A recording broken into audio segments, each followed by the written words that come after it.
Hi,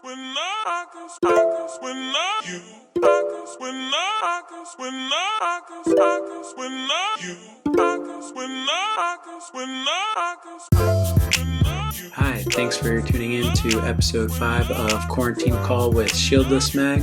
On today's episode, you'll be hearing myself, Nick Shields, and Ruben Barrick, co-founders of Shieldless Magazine. Our guest today is Chris Cole, and we check in with Chris on his thoughts behind the coronavirus and the quarantine and what he's been up to stay busy during this time, and if he's still skateboarding. We also just banter and share stories and get into topics like toilet paper and tattoos and all sorts of things. So hope you enjoy the episode. If you like it, make sure to share on Instagram and tag us at Shieldless Mag. And thanks for tuning in. Cheers. This call is now being recorded. Everybody hear that? Dude. The future. Yeah. All right. It's alarming. That was kind of cool. You know? We got to give her a name, dude.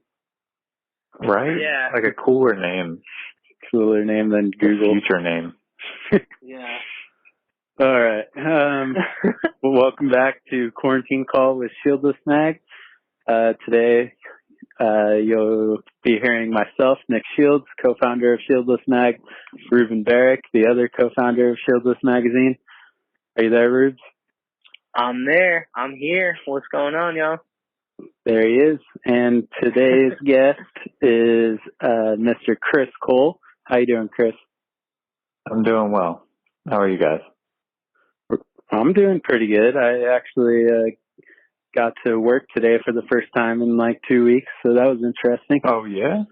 Yeah. Oh, nice. Yeah. Dude. We're putting your wife in your hands. Yeah. Well, yeah, pretty much it was like just stepping in that place. I was like, here we go, you know, hopefully the money is worth it, but we'll see. How about you, Ruth? Hit it. Oh, I'm doing good, man. Yeah.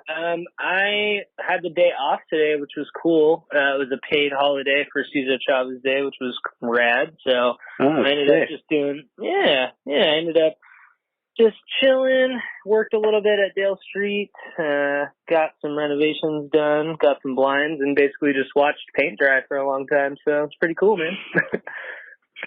That's the most sincere form of entertainment during quarantine. Yeah, dude. Oh, dude, yeah. Well, what's funny, though, is that like, you were down from day one to watch paint dry. I swear to God, the first time we talked to go skating, you were waiting for paint to dry. Like, no shit, you're always waiting for paint to dry. Yeah. It's the story of my pastime days, dude. Yeah, straight up. Yeah, it's been about a year, like, since we first started skating, and yeah, that was around that time I was doing the same thing. So paint just changed, man. the paint's still wet 1 year later. We're just going hard in the paint out here, dude. You know, taking it one day at a time. Oh man, well played. So let's go into some current events. The elephant in the room, Wallenberg. How many tries was that tray flip? I'm just kidding. Not that kind of podcast, but that's readily available, I think. If you want to find that out, look on Chris's Wikipedia page. Yeah, it's got to be there, right? It's got to be there. Speaking of your Wikipedia page, have you seen the photo that they use for that? No, I haven't Wikipedia'd myself.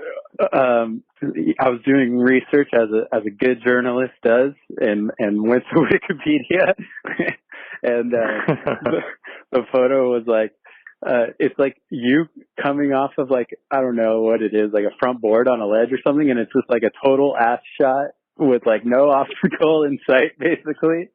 And oh, really? Yeah, it's like one of the funniest like skate photos. But out of everything, the whole guy in the sky. Basically, yeah. Oh, finally. Yeah. Yeah. It's funny because it's cool that you're able to edit Wikipedia, that it's user edited, but then the craziest shit pops up on there because of that. So it's like anybody that wants to say whatever, if I want to change your job description, that's easy. Just go on there and change it. Yeah, that's true. Have you ever edited your own page? No, I don't think I have, but I've definitely said to somebody like, hey, that it says this thing, and then somebody else has taken care of it. Which is like cool that I have that. That's cool. Yeah. That's happened. Oh, well. Rube, do you want to start us off with a question for Chris? Sure. Yeah, man. How have you been holding up during this time? Have you been able to skate much during this period? I've been skating, but I've been skating away from everybody, and I tend to go out like with Dane or something like that, and I'll skate curbs. I'll skate curbs or something because the skate parks are closed. And I understand, but like, damn, man, like, yeah, I know that you don't want to touch people, right? That's how like 98% of people are getting it. Mm-hmm. Yeah, and it's only the virus is airborne, but it's airborne if you're in a small area, like a small room, like a car ride with somebody for like 30 minutes. Yeah. But as far as hanging out, you're good. So you're not skating the barracks in an enclosed, sweaty indoor skate park? Or nothing? And like sitting on the ledge right next to them. Like that stuff, like not the best call, breathing heavy, but I've been skating these curbs, and I call them the COVID curbs. The COVID curbs, which is funny because nobody else calls them that. I just call them that because everybody else was skating these curbs like it was like a sick spot before this happened, but I never went there until the day that they started to shut down LA. I got there for the first time. I was like, yeah, dude, these curbs are sick. And then it was like, buy supplies. They're shutting all the stores down. Like, oh, no. Oh, man. At least you got that curb spot, though. That's real important right now. Right? And, there's not too much going on at the office building right now. So it's kind of like all day free for all. Yeah, I just saw on Instagram right before this that they, at a skate park in Long Beach, the city like filled the skate park with mulch, so like dirt, so that the skaters want to hang out there, skate it. I was like, that's kind of extreme, but okay. That is extreme. That's heavy-handed. Yeah, and if skaters want to skate it, they're gonna figure it out. It was like piles of dirt, but not like completely filled with dirt. I'm like, you're not gonna stop skaters with sand in the skate park. So you're like a good there is at least a percentage of those skaters that landscape for a living. Mm-hmm. You know what I mean? So they could get that up. They got the tools.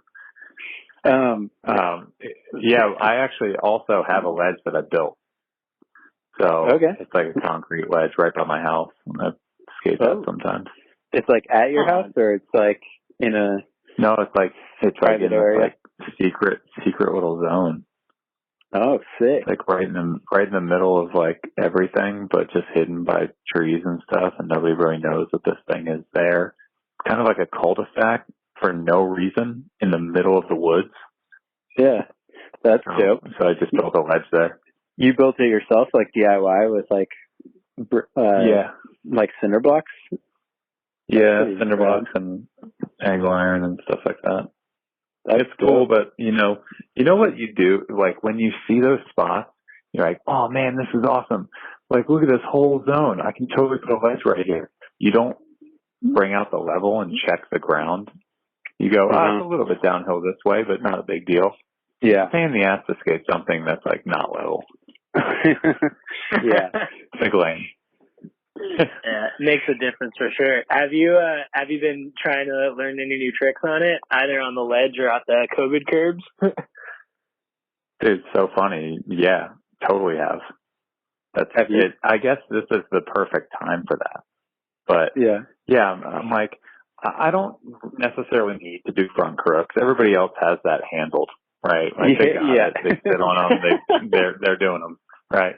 Yeah. But once I uttered those words to myself, I wanted to do them just to beat the game. Just to beat the game of skateboarding to myself. Like, yeah, I can't just be like, yeah, they got it. I don't need to learn that. It's like, no, I got to learn it just to have it. Kind of like a guitarist that's just like so damn shreddy, but he doesn't. But he just doesn't. You know? Yeah. Are you talking about like slappy front crooks or just like straight up front crooks on a ledge? Funny enough that you say that is front crooks, just straight up front crooks on a ledge. I could always do them, but I never felt very comfortable on them because there's a difference in like having done and being able to do. And so I can get it done and be like, whew, I'm done with that. But being confident and comfortable and jumping in, doing things out of them, I've never really been that comfy on it. So that's what I was trying to get yesterday. And then, but at COVID curbs, I did my first, I can't slap you at all, by the way. What? Come on. Yeah, I've never really learned it. I've never learned it because I was like, I'm going to break my kink. I'm going to smash my trucks. They're going to be pulling one direction. I ride really tight trucks too. I'm like, dude, I don't want these things to start pulling left or right because I've been slapping around all night. I almost need a separate complete, like a quiver of boards, and one of them be my slappy setup. Heck yeah. But I was like, you know what? Fuck it. Dane's like slapping around and he's got some moves. So I'm like, dude, you know what? I feel like I could figure out that slappy crook right there. And I learned slappy crooks, and that was the first time I ever did one, like, no shit, probably 7 days ago. And hell yeah. And that's dope. And then I got a little slappy front crook, and I was actually just editing it on my phone right now. I'm gonna like post it. I did a slappy front crook, and by little I mean really minuscule, like the smallest, tiniest slappy front crook that you ever saw. I did it, and it was kind of on the face of the curb, you know? Yeah, like not all the way like on top of it. Yeah, like I think there might have still been a wheel on the ground, like dragging on its graphic. That's sick. I would count it. Yeah. I mean, I'm happy about it. I'm like thrilled. I can't do that trick. I got home. I was like, I did a new trick today. No big deal. Did you try any fakey ones? Yeah, dude. I thought that would be simple. Right. Yeah, like it seems like it might be a little bit easier. Yeah, like a switch crook. You'd press the toe to get the heel to kind of crawl up it and then press the heel. Mm-hmm. Yeah, like I honestly look like I'm skating with my trucks backwards. Like I have no idea what's going on, and I end up like stepping across the board with my left foot like a longboarder going down, like getting all surfy on his board. Like I'm doing all sorts of weird shit because I have no idea what I'm doing. Toes on the nose, just like hang loose. Yeah, Samoan squat. I'm like laid back, grabbing the tail like behind me. Yeah. So when's your full curb part coming out? You know, I've been talking about a full curb part for like years and just never started to film it. Yeah. And now I'm into it. Like, dude, I should film a curb part. You got to film it like time to pull legit for sure. Oh yeah, now's the time. COVID curb. Yeah. Chris Cole's COVID curb convention. Oh man. Dude, yeah. The alliteration is Kerbuffle. real right there. Kerbuffle. You're welcome for that one. Yeah. You can use that one for free. It really, it rolls off the tongue. Rolls off the tongue. I could see that on Thrasher.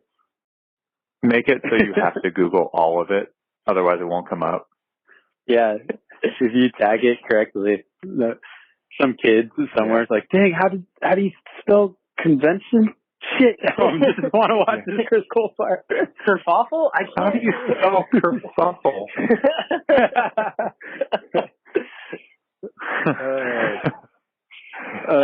Speaking of you're up in.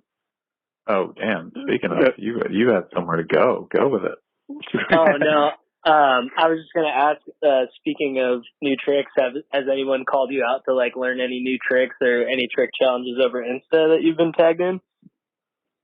Dude, I know you're feeling this right now, right? Like it's insane. I get tagged on so much shit. Like I get it, everybody's bored, but like stop giving me homework. There's so much shit. Like is it like your flippers or little kids, or what? Oh, dude, I'm not even looking at the little kids. I'm looking at my friends are doing it. Yeah, where it's like slam for a slam, and then another slam for a slam, and then another slam for a slam. I'm like, hey, dude, like, I'm not throwing in 0 3Ds and like screen recording stuff like to find these balls, you know. You're like, it's a lot of work, man. That one slam from the intro of New Blood, like, I can't quite capture it because Jamie cut it in, like, 2-second interval. For real, like, it's all misled use cut. Yeah. It's all quick. Yeah, it doesn't even look like me. Like, and there's, like, a kickflip and, there's a kickflip and flippers. There's, like, a straight 8 challenge. There's, Mikey Taylor was like, who's got a nollie heel for me? And I was like, God damn. So I got to do. So now I'm up to. I got to do a kickflip and flippers. I got to do a nollie heel for Mikey. I got to do straight 8 for Dane. I'm sure I've got slam for slam going. Homework, dude. And, dude, right? And then there's Vin Dog tagged me in a street plant like the mole plant. I have to ollie in. Yeah, Ruben was talking about this. Yeah, I'm right there with you, brother. Dude, I don't go upside down. I can't do it. Yeah, shout out Vinny, dude, tagging people in mole plants to like huck themselves. That'll be your slam challenge and the new trick in one video. Oh my God, right? For real. And I tried it the other day. I was just like, okay, how do I kind of get this? And no shit, I was riding next to like a tall ledge. And I was like, okay, I'll bend down. I'll do an ollie. I'll grab mute, but I'll put my hand like kind of forward so I just touch this ledge. And it looked like a person walking out on the ice to do the national anthem. You know, like just a random person in shoes. Like I had no clue where to begin, and I was doing it all wrong, and I was not putting my hand down. I looked like Dick Van Dyke from Mary Poppins, walking all old. You know? Yeah. So you didn't learn it, Yeah, I haven't learned it yet. I don't know whether I've got to like. You know what, Rubes? I think what the move is to find a big ass bump. And then put some sort of desk or something off of the bump and launch out, grab your board, and then just smack your hand on that fucking thing. Yeah, like I think that's the only way. Or just go straight to Vinny's and do it onto a handrail in the streets. Oh my God! Right. Did you see that one onto like a curved rail? Onto Helter Skelter rail. Yeah. So gnarly. Yeah, dude. Yeah, Vinny is dude. a madman. Yeah, I thought about he had one where he tagged us in to do he went over a rail into a bank. You know, he tail tapped it. I thought about that one, like that would be pretty sick, but I don't get low that gracefully. Never did. Well, you're a tall dude, right? Really curl. Yeah, curling up into a ball is not my shit. Yeah, I'm 6'1", and I've never been able to do like any grab trick, like maybe a nose grab, but I've never been able to do any other proper grab. And that's like really? the first, none? no, like that's like the first thing you do when you're a little kid, but I could never get a good one. Like even like an early grab fly out, like it just, unless it's like a nose grab, I just like, doesn't work for me. Yeah, it's like all these muscles that you don't need to stretch to skate, you do need to stretch to get those grabs. Mm-hmm. And they're like your QLs and all sorts of random deep tissue muscles. I tried to get all the grabs as a kid, like as like a 12, 13-year-old on launch ramps. I wanted them all. And so I've got a decent amount of them, but I've never been good at inverts. And by good, I mean I can't do an invert at all, ever. I've never done one. Well, yeah, I can't do inverts because you learn them doing like early grabs, but like I never learned early grabs. So now it's like I got to learn how to early grab and put my hand down on the ramp at the same time. Doesn't work out. Yeah, as a grown man. Yeah. Ruben, did you learn inverts yet? No, I haven't. I've been on a few sessions with Vinny where I've tried like just to mimic what he does and see where he puts his hands down. And yeah, just still kind of flopping around and like throwing my feet all over the place. But you know, maybe if we're lucky enough, we'll get tagged and have some more homework and we'll just have to learn inverts and mole plans. And so maybe we'll have our work cut out for us. You got to just start a challenge with some trick that like nobody else can do just to shut it down. You're like, I'm not doing any more challenges until you do my challenge. Yeah. You know what actually did do that? Remember that one add a trick? Mm-hmm. There was a hashtag add a trick, and it got pretty heavy where people had to start going to like Instagram live videos and whatever, Instagram TV. Mm-hmm. And it got deaded. Did Ashad shut that down? I know his was pretty buck. I think, I mean, I don't want to throw him under the bus, but I think it got deaded with Cater. I think somebody sent it to Cater, and it never came back. Oh, I see what you mean. Like they just stopped doing it. I thought you meant like somebody just shut it, like did too many, and nobody else wanted to try it. No, that would be pretty fucked up, though. If you're just like, you hit him with like a front 360 heel flip on flat, like Luan does it, and you're like, God damn it. Yeah, like somebody sends it to that Aurelian Gerard dude, and he just goes on. He's like still going. Yeah, for real. Did you see his skate at home? He like does a tray flip on a glass table. Oh my god, dude. That was so scary. I was like, what are you doing? I clenched real hard on that one, dude. That was a nail biter. Yeah, like why would you ever try that? Also, like the worst time to go to the hospital would be right now. Dude, yes, we were just talking about that on another episode that we did with our friend Brian. Yeah, like if you went through that table and sliced your leg open and had to go get stitches, like you're screwed. You're fucked. Like, what are you gonna do? You're gonna go sit in the hospital and tell them that you skateboarded through your glass coffee table? Yeah, and potentially and you're gonna be there for ages. You're gonna be there for ages, and you're like at the highest risk possible of contracting the virus. Oh yeah. You're bleeding and bleeding and bleeding and bleeding. You better just tourniquet it yourself. Just deal with it yourself. Is that do you have that in your head going out skating right now? Are you like, I can't get hurt too bad? Like, are you being mindful of what you're doing? I mean, you said you're just skating curbs, but. Yeah, I'm just skating curbs, but I don't think about it until something almost happens, and then I'm like, whoa, dude, pump the brakes. What am I doing? You know, why am I trying this like ridiculous move that twists me up like a pretzel? And also, I noticed it if I go skating with my son, and then he like hops out of the car and he's like skating around with no helmet. I'm like, come on, man. Yeah. Like, throw that thing on. Throw that thing on, man. Wait, we don't want to go to the hospital.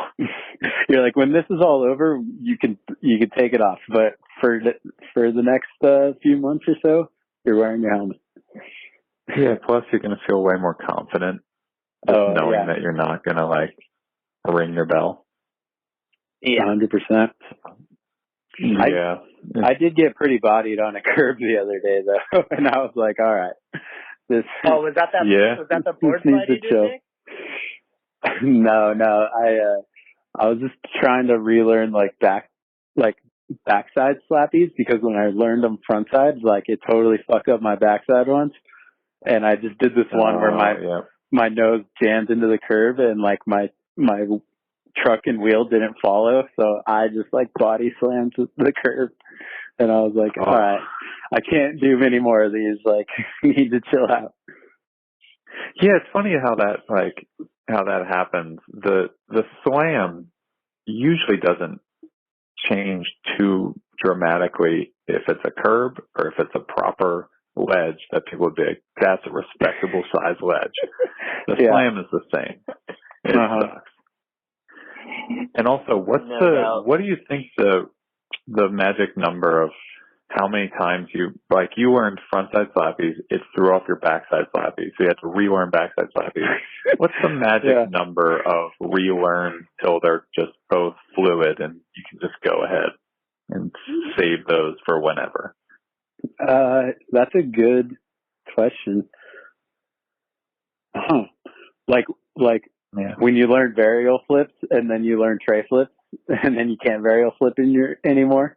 And you're like, yeah, and then all your friends are happy because they're for the worst. But they're also the best. It's funny, I hate them because everybody hates it. Yeah, I hate it so much that I'm sure I'll find myself liking it. Kind of like how you know how like older suburban white people at some point just get into country. Just get into country. They were never in the country. Yeah, they were never in the country, but somehow now they just listen to country. And you're like, what the hell happened? And it happens to like all of them. Yeah, you're like, how? Yeah. Well, that's about to really happen now because of Tiger King. I think he's getting me into country music. Holy shit! Dude. Have you guys watched that? Oh man, yeah. I started it last night, dude. Yeah.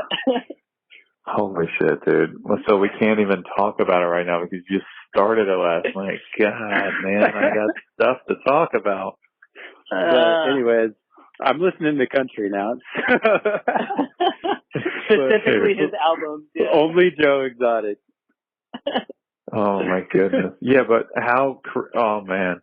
What about Carol Baskin's, like, she has some video that they're just solemnly watching in the living room, just watching it, just as happy as a pig in shit, watching this music video. God damn, that was an uncomfortable moment. Oh man. This podcast is not sponsored by Netflix, but go watch Tiger King. Do yourself a favor. Yeah, you won't regret it.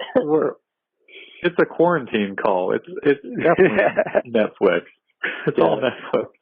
Yeah, it is. What have you been doing to like keep busy when you're like not skating curbs and stuff? God, dude, I'm going nuts. My kids are home. My kids are home all day. So I've got to do we have to teach them stuff. Oh. So how's that going? So there's I'm not a teacher. I'm not a school teacher. The only thing that I can teach you is skate stuff. And I can help you with that for sure. But they don't want to learn that from me. So if I'm trying to teach other stuff, it's really difficult. So I'm doing what I can there, but then it's I like to design stuff. Oh yeah, I've been designing stuff on Procreate or Photoshop or. Dude, you know what? Procreate's rad. Dude, it's so awesome. Yeah. I just started using it. Especially like the iPad Pro is so intuitive with the pencil that you can really do some like marvelous stuff. But I like to do that, but I like to design on Illustrator, and I like to draw. Oh, sweet. Are you like working on just stuff for fun, or like graphics, or like designs for like companies or something? Kind of all of that. I do kind of all of it. But then also I got into the hobby of building furniture. So sometimes I'm doing that too. I'm designing that stuff. Like what kind of furniture? Like tables and dressers and stuff? Coffee tables, dressers. That's cool. Just your average like stuff that you would need for your house. You just do that like in your garage, or you got like a workshop or something? We have a workshop. Nice. We have a workshop called Soil. And I go down there, and a lot of times I'll go with Wyatt, and he'll build some fingerboard ramp stuff. Sick. Like we did today. So he built some like crazy ass quarter pipe wall ride thing. And we have a CNC machine, so showed him a little bit how to design and how to make the cuts on the CNC machine so that he could design the tool path, and then he could do it on that so that all of them were the same. So when he put them together, they were exactly right. That's rad. That's a good skill for him to have, because if he can like take that and, or if he enjoys it, he can do something rad with that in the future. Sticks with it. That's what I think. That's what I'm thinking. So it's fun. And then, I like to make stuff, but I keep learning over and over and over and over and over again, like little tiny things. But it's not even stuff that I can really like put into words. It's almost like a learning by osmosis, where those things they soak in, and eventually it'll all click. But it just takes trial and error. It takes like hammering your thumb a bunch of times. Yeah. In like in physical and mental ways, and then eventually it all clicks. That's cool. Yeah. Well, what are you doing up there in Portland to keep busy? Oh, I got an iPad Pro like right when this all started. So I've been like teaching myself Procreate and stuff, and it's been raining a bit up here, but in between rain, I've just been like cruising around the neighborhood trying to find curbs and stuff, and trying to keep busy. Yeah. Nick's been learning how to make a bunch of GIFs right now too, which has been rad. Yeah. Oh, nice. Like, we have a bunch of Shieldless GIFs that you can add to your Instagram stories now, and I went through like literally 4 days of trying to figure those out. That's funny. That's rad though. Yeah, making them is the easy part, but getting them to show up on Instagram is like the harder part, because Instagram like reformats them and fucks them up. So you think you have a really good one, and then Instagram just ruins it, and it takes like 24 hours from when you upload it from when you upload it. It takes like 24 hours to show up on Instagram, and then it looks like shit, and you got to redo the whole thing and see if it works again. Damn, that's got to be frustrating.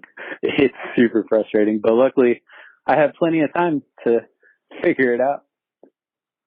Yeah, that's like, that's like watching the paint dry and then realizing that the paint was oil based and it was water based before. Like, damn it. Yep. Fun fact, we actually ran into an issue with that because we had two different finishes of paint. I think one was like semi-gloss and one was satin. So the way that it finished painting, like one surface looked a little bit, one looked a little glossier than the other. So yeah, man, that's a true story. Yeah, and you know whose fault it was? Yours. For sure. 100%. Yeah, Abby's dude. Yeah, she's like, She's like, eggshell, are you kidding me? Bruce, you been doing anything besides watching paint dry? Oh man. Well, I mean, that takes up most of my time. I mean, I don't know. But yeah, when I'm not doing that, we also have the kids at home right now as well, which is awesome because we weren't able to hang with Abby's kids for the first week and a half that we got back because, we wanted to make sure that even though if we were asymptomatic, we wanted to play it safe. So they were hanging with their grandma and hanging with their pops. Yeah. When you got back from Italy? Yeah.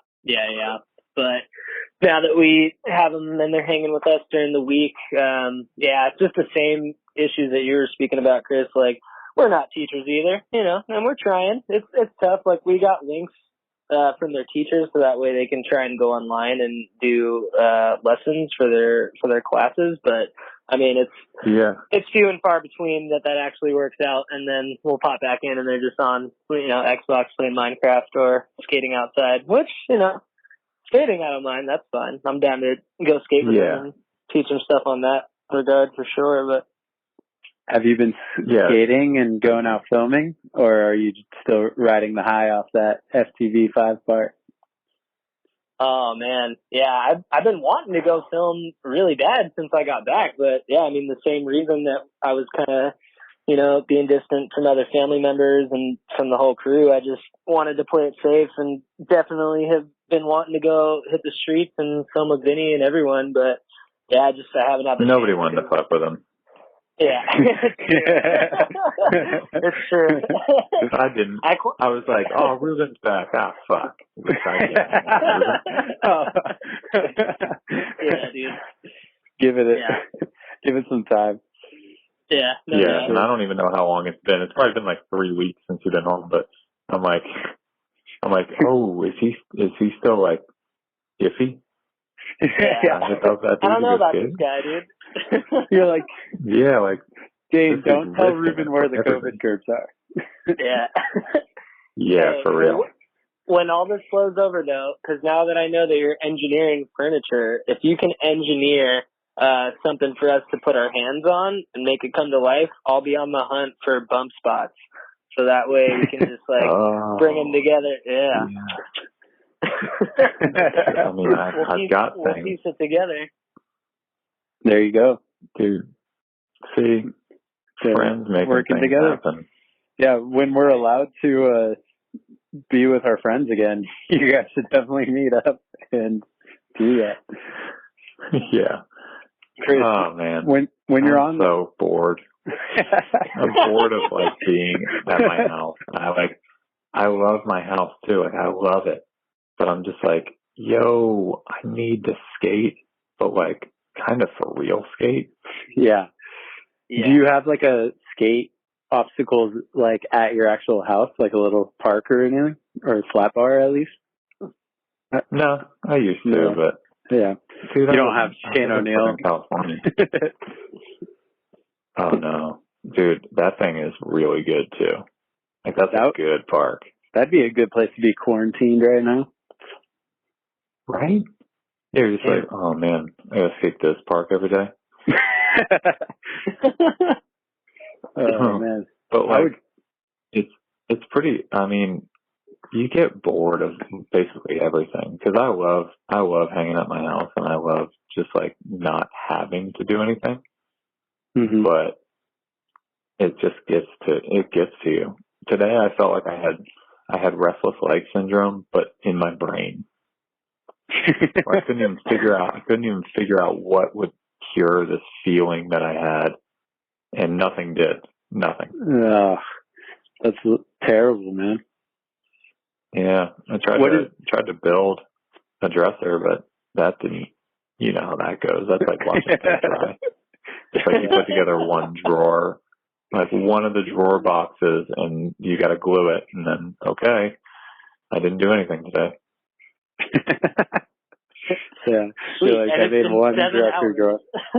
Yeah.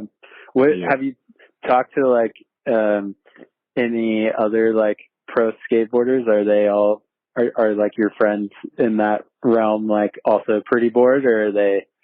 What's like the demeanor across the board? Are people still going skating, or are people chilling?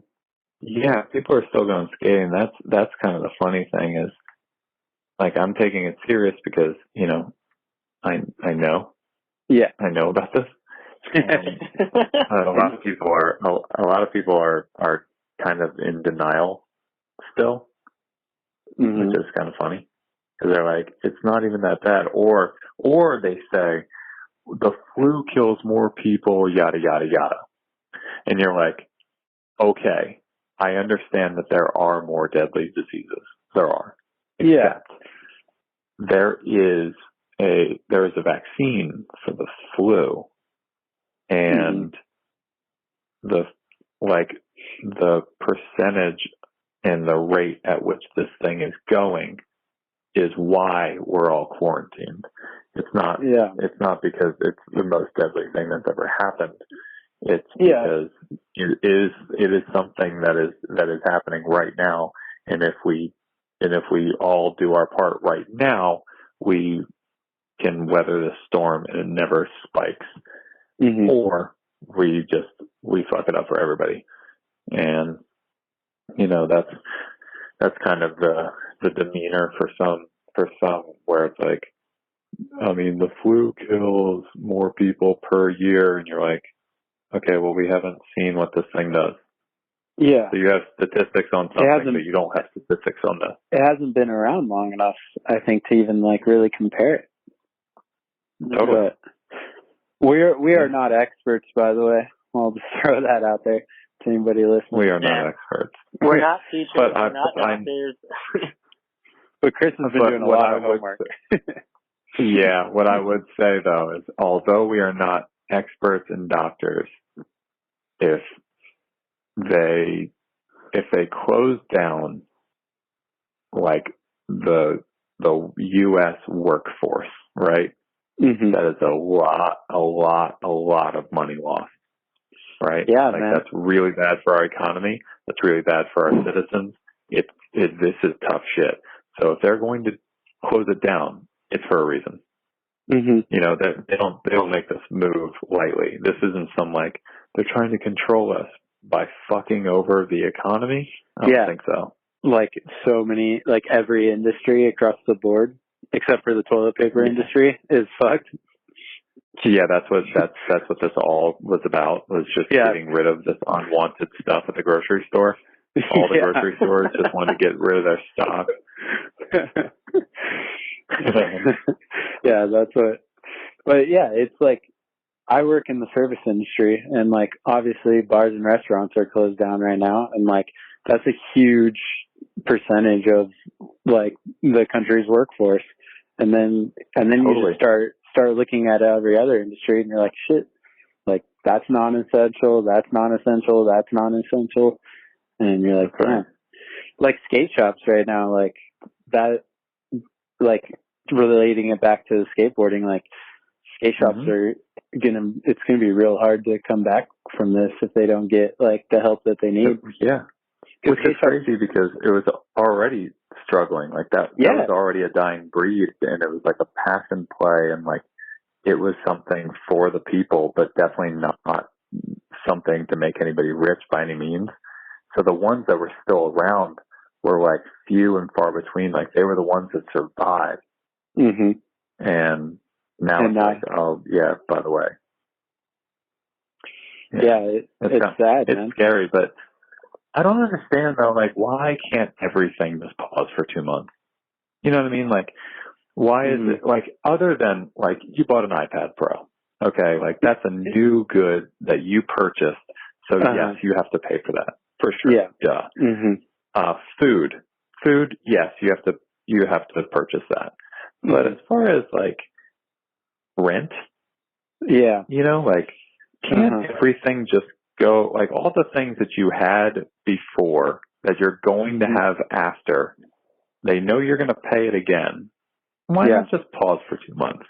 And then let that trickle down all the way, because whoever they have to pay, that person should give them 2 months, you know, just does everything just go in pause?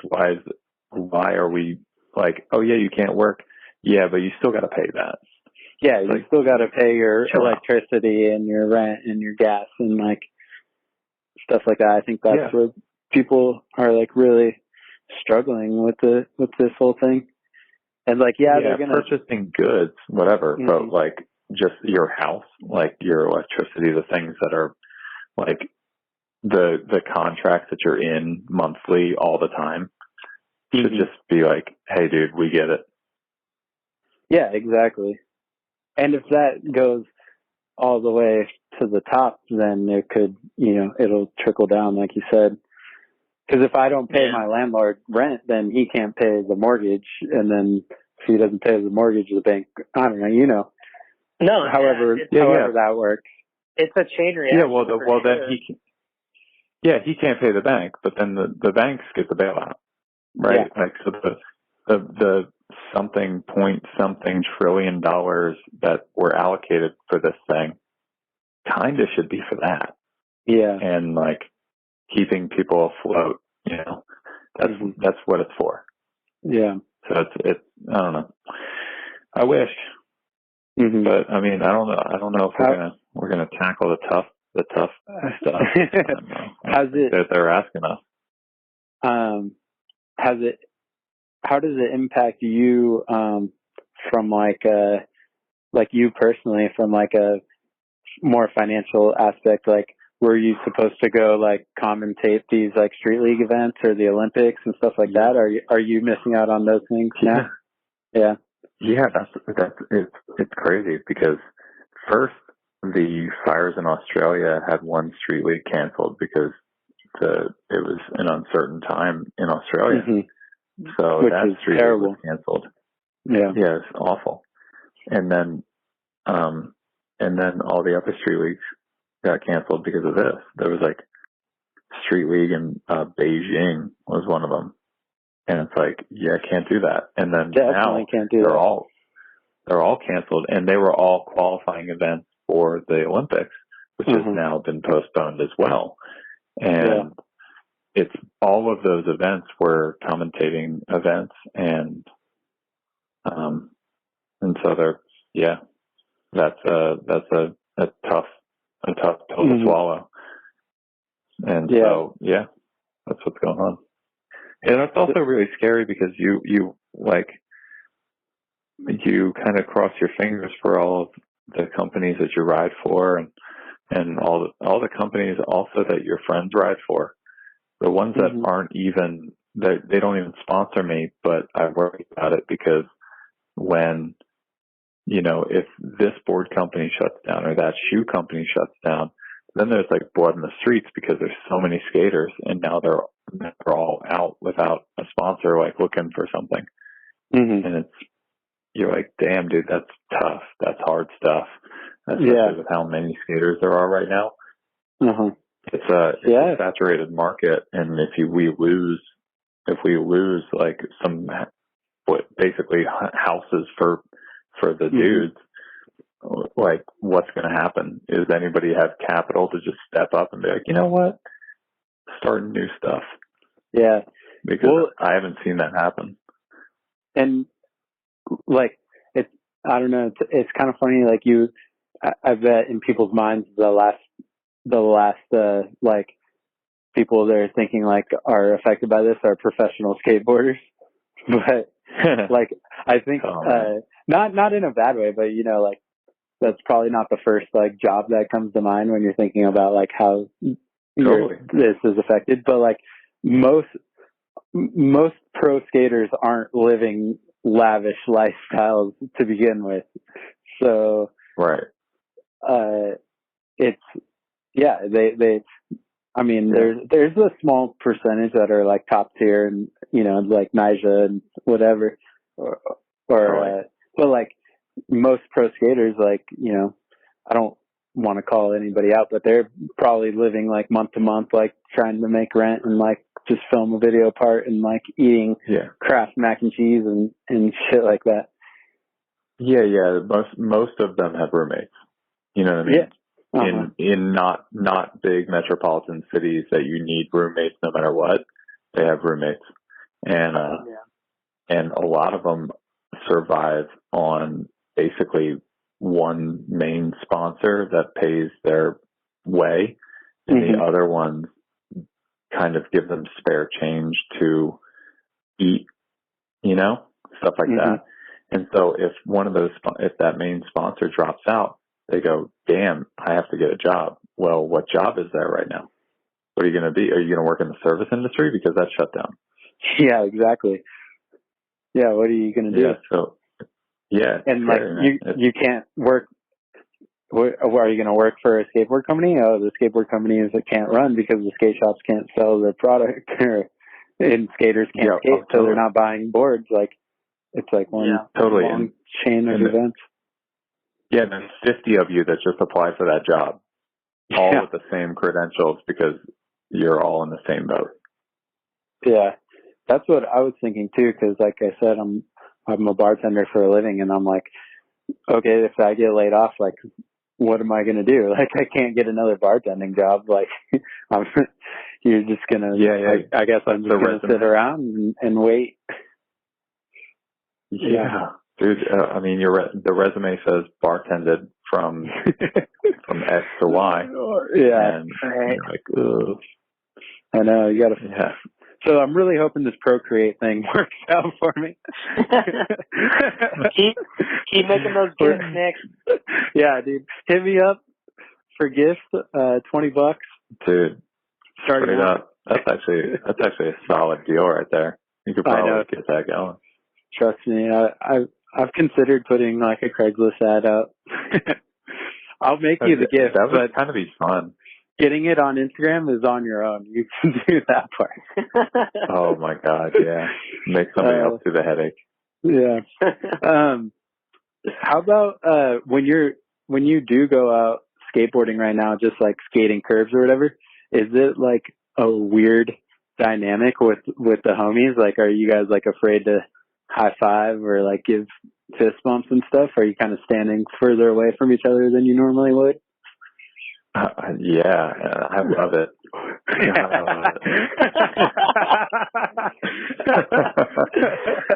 The social distancing was something I really enjoyed anyway. I don't know exactly what from my upbringing does it, but I sure do like it. And so being like standing a little bit further away is like solid. I don't mind that at all. But also, like, you have it. The weirdest part, though, is because then you have somebody like Reggie who walks up sweaty as hell, and he just like goes to give you a hug. And normally, you don't even think about it because you're just like, oh man, sweaty. I don't give a shit. That's Reggie. He's my dog. But now, because of like how everything is, it's like rocket powered, like yeah, like you're super hyped where you're like, no. Like, it's the biggest deal. You got to go home and shower right now. You're like, session's over. Thanks, Reggie. Yeah, or you just take the towel and put it all over your body on the session. Yeah. As you stare at him, you scowl at him. Are you like, Vinny, could you film this long lens? I need you to back up a little bit. Actually, that is the weirdest part. You're right. You just nailed it.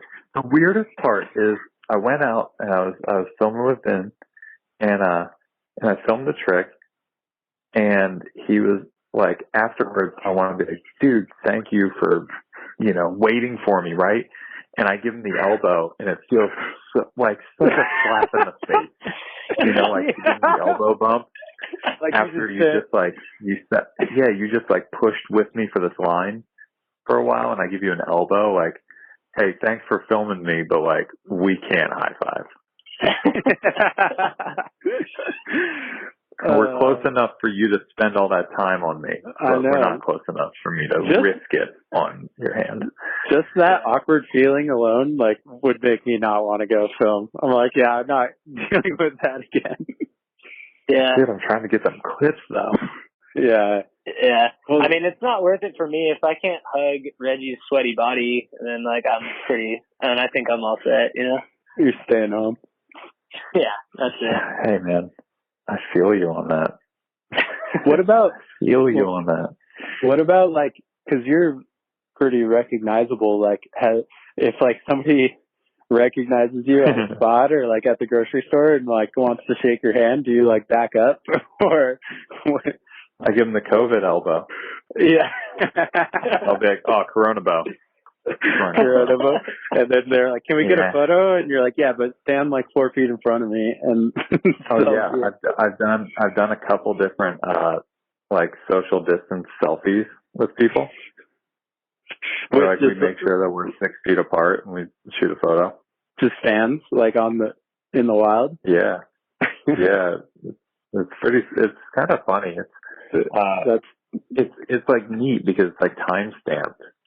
Mm-hmm. Like, remember that time that this thing happened?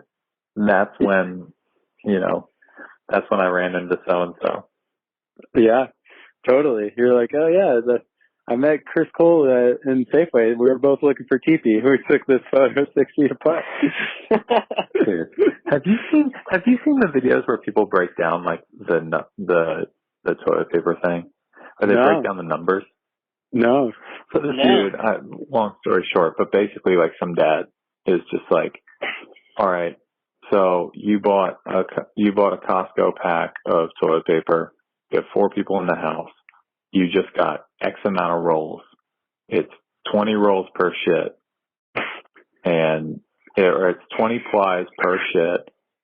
20, wait, you have what? 20 plies per shit? That's a lot of toilet paper per shit. Dude, but he's like roughly 20 plies per shit, right? Okay. This many plies per roll. So in order to use that for 4 people, you would have to take like 180 something shit per person per day in order to use up that toilet paper that you bought. You need to use some of it for face masks. Meanwhile, this is dysentery. Yeah. This is a respiratory infection. It's a respiratory disease. It's not. It's like your symptoms aren't going to be shit your pants. Right. Which is what I don't understand. It's like, if that's why for the people that have bulk buy that much toilet paper, it's like, if you need to use that much toilet paper on a regular basis, you should have been going to the doctor a long fucking time ago. Like, I don't. Straight up. I really don't understand the whole hype behind that. And it was so funny too, because when we were getting out of Italy and getting to London, in order so that way we could get our connecting flight to head back to the States, there were people in England that were saying the same thing. Like, we were on the tube taking it to the city to go back to where our oh my god, this fucking guy. You were on the tube, huh? On the tube, dude. Yep. That's what they call it. World That's traveler. what they call the subway system. Yeah. Just a young lad on the tube. Yeah, exactly. But dude, there was this guy that like for 20 minutes was having a conversation with somebody, and he just wouldn't stop saying, like, people are obsessed with loo roll, the loo roll. Like, he wouldn't stop. Dude. And it was just, I just was fucking dying. Like, I was like, damn, it's everywhere. It's not just concentrated in the States. It is a global issue right now. This is nuts. Also, that's the first thing that people are worried about. Like, what am I gonna do to wipe my ass? Like, what? Like, honestly, there's so many things you can wipe your ass on. Like, if it really, really good. Also, instead of buying like a ridiculous amount of toilet paper, buy a bidet. Yeah, like a $40 bidet. Seriously. Like, I mean, seriously, there's so much, especially if you're a skater. You have so many T-shirts if you're a skater. So many shirts. Yeah. Do some spring cleaning with those shirts. Save some toilet paper. Start quartering those things up. I can't get over fucking Ruben looking for loo roll on the tube. Yeah, the loo roll. You feel like a British flag tattoo? Yep. That's the other thing. We had a tattoo artist, our friend Connor Getzlaff, on the other day, talking about how this has affected his industry because tattoo artists can't work. And I'm like, that fucking sucks, because this is the best time for me that I could ever have to get started on some tattoos. Straight up. I don't have to work. I could tattoo my feet or my chest or something, but I can't because no tattoo shop in the country is going to be open. Oh man, I didn't really think about that because I'm so bad at making appointments. I want the tattoos and I want to have them, but like, I always forget to make the appointment. Well, yeah. And then I don't know if you're like this, but like, all of my tattoos they're relatively decent sized for the most part. Most of them aren't one sitting. And I go in thinking I'm going to leave with a tattoo. And then I leave with an outline and I go, what the fuck just happened? Now I got to go back? But like, yeah, duh, you haven't figured this out yet? You're like 12 of these deep. And you haven't figured out that like you have to go twice. Yeah. But like also like, I don't know if you deal with this, but like if you get a tattoo, then you're like, man, can I fucking skate? Can I not skate? Like I'm going to be sweating. Like it's on my leg. Like, and so right now I wouldn't really have to worry about that because I'd be like, all right, cool. I'm going to chill at home like I'm supposed to. It could keep people indoors. Yeah, I mean, seriously. You know when the worst time for me to get a tattoo, hands down, is summertime because I need to sunblock up, and I can tell you there is nothing worse that you can do to a tattoo than to spray some sunblock into it. That is, hands down, I've done that. Don't do that. Don't do that. Just cover it up. If you want to get it. Yeah, you want to get a nasty ass infection. That's how you do it. That's a solid PSA. Yeah. Just like the hammering your thumb reference from earlier, I've also learned how to take care of tattoos by doing all the wrong things. Yeah. It's a life lesson. Have you tried that second skin stuff that they got now? They just like Taxiderm? I guess that is that what they call it? Yeah, it's like Taxiderm sticks to it. It's like a clear bandage, clear film. They clean off your tattoo and then they like clean it off completely, and then they put the Taxiderm on. And you're supposed to leave the Taxiderm on for as long as you possibly can, like 3 days if you can. Yeah, and your plasma and everything heals. Yeah. Have you tried it? Yeah, you back that? It will not scab. Dude, it's incredible. It's really good. What happened? I hated it. I hated having the fucking thing stuck to my like skin. It was like terrible. Really? And then it starts like peeling off a little bit in the shower, and I couldn't deal with it. Oh yeah. Because I'm like constantly moving like behind the bar and stuff, and it was just like, well, unless I could see it working out if it was like a area of your body that like doesn't move very much, like maybe like your upper arm or like your thigh or something. But I had it like around my elbow and like the disc. Oh yeah, that sucks. And it was like, this isn't gonna work out. Yeah, I got a tattoo on the back on my tricep in Chicago, and then I had Taxiderm on that thing, and then I went basically straight into street league practice. And so like it stayed on for about, I don't know, fucking few hours, and then it was gone. That's kind of been my experience with it, but I've had I use Taxiderm for all sorts of other stuff though, just because we have a bunch of family members in the medical profession. Right. We've been using Taxiderm for stuff. Yeah, for stitches or scars or anything like that, you just cover it with Tegaderm. It's like the best bandage. There you go. Damn. If you want to know how Chris Cole heals his wounds, there you are. That's the way. And then that's the way. And then the other thing is this bandage called Adaptic, which is for burn victims, which is kind of like a gauze pad that's like a greasy gauze. Mm-hmm. That's kind of like that stuff rules. So your bandages don't stick to your wound. Oh yeah, that's dope. Yeah, so dope. Rubes, are you okay over there? You got a little bit of the Rona? No. Is that you coughing? I don't think so. No, yeah, dude. I was sipping on my Modelo here, and it just went down the wrong pipe, dude. Oh no! I heard that's how you get coronavirus. Modelo. Yeah. It's from not drinking Corona and drinking other Mexican lagers. Chris, down the wrong pipe. On the topic, I have a source that says that you exclusively would your alcohol beverage of choice was Smirnoff Ice for a while. Oh, yeah. You know, I don't know. Is there a reason behind that, or just the flavor is nice? Well, I mean, they came out with this grape flavor that was legit, but it really wasn't. I just like sugar a lot. It's like what? I like sugar a lot, and I like sugar a lot, and I wasn't like a badass who started drinking all young like everybody else.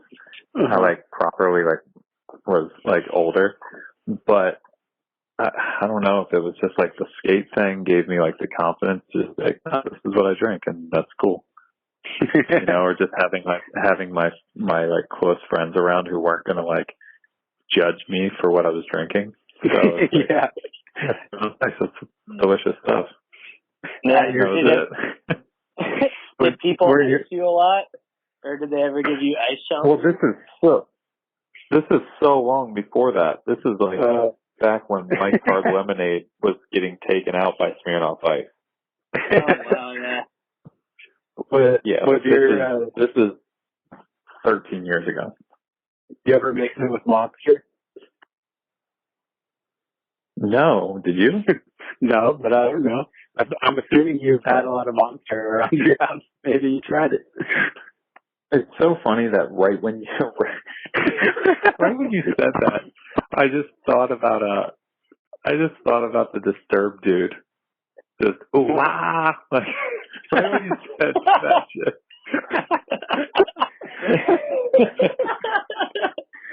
That was your go-to. Yeah, that was the soundtrack for you asking if I think that. I was like, Smirnoff Ice and Monster.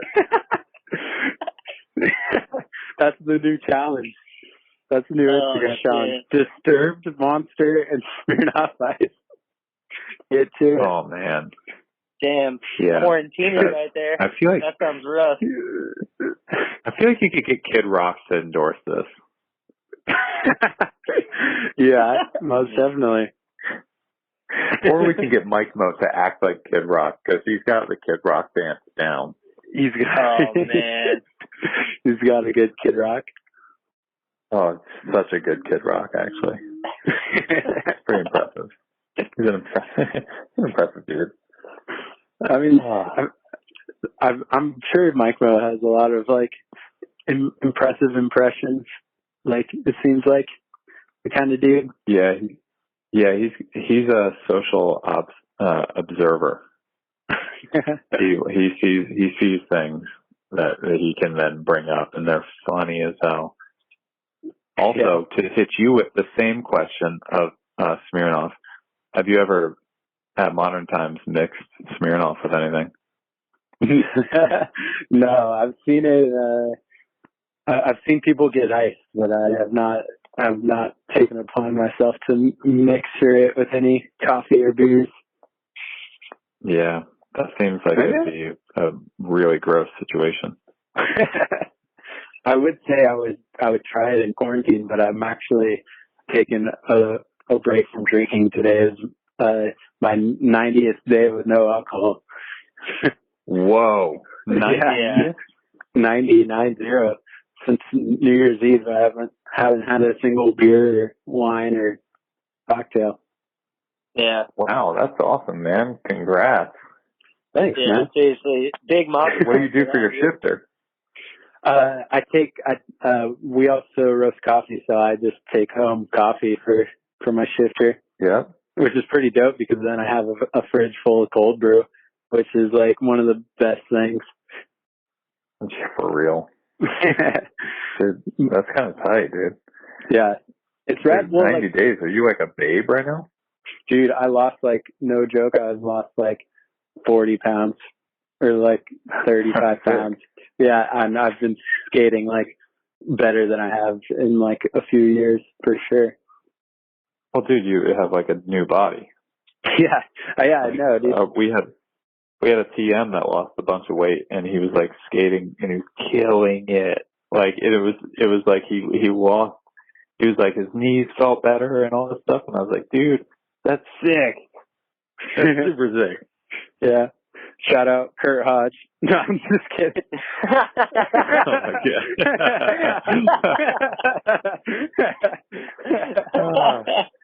Hodge has probably never weighed more than 150 in his life. Yeah, there's no chance. But I had never. I think you were talking about this at your 9 Club. You were talking about popping tricks with your chest, rather. Oh yeah. Jump with your chest. I had never ever thought of skateboarding like that. Before I listened to that, I just oh, you jump and you move your feet. That's how tricks work. And now that I've lost some weight and skating better, I'm oh, I get it now. I get what Chris was talking about. Oh, that's awesome. I'm so happy that I made a connection. Yeah. Well, I thought about it because I'm dude, I mean, I can suck up my legs to a specific height, right? But what if you have that skill to suck your legs up, but you're also jumping with your chest? Because you can suck your legs up all you want, you're not dunking a basketball, right? Yeah. So exactly. if you can get your chest up there and then suck your legs up, dude, you're blasting. Blasting. There you go. I mean, Ruben knows he jumps half of his body. That's true, Ruben. Where'd you get your pop from, Ruben? Ankle weights? Oh, man. No, I never, it's funny though. I used to see Shuriken doing that all the time at OB Park growing up when we were kids. I would see him put those on and do nollie backside flips over the hip and definitely had an impact on him. I don't know. That's so dope. I think it's just, I think Jeez, that sounds terrible. Yeah.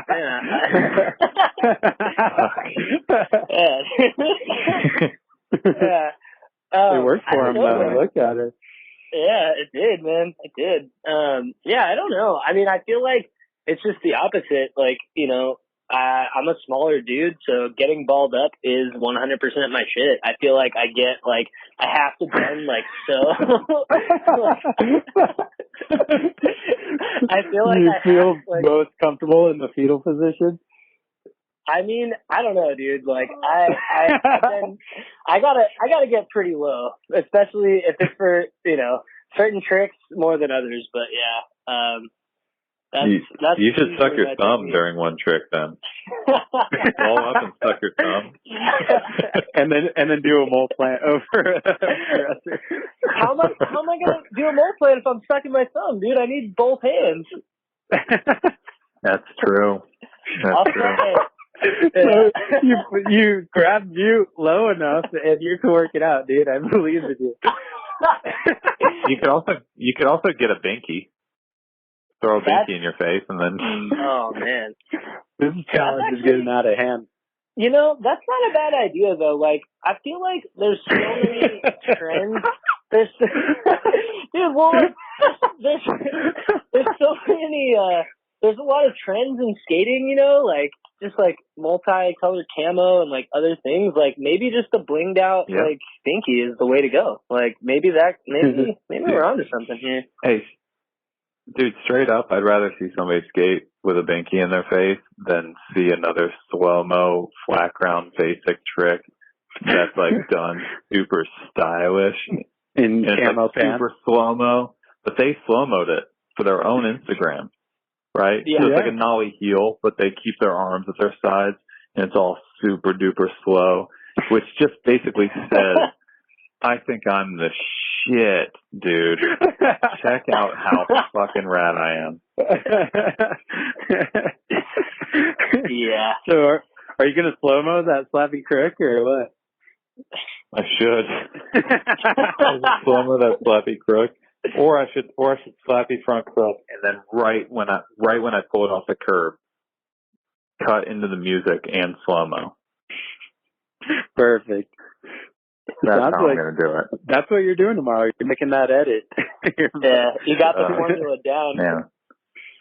Yeah, I'm not going to be bored tomorrow. Chris, one time back in like high school, Ruben did a trick tip for Ride Channel on like what was it, Ruben? Like big flips? Yeah.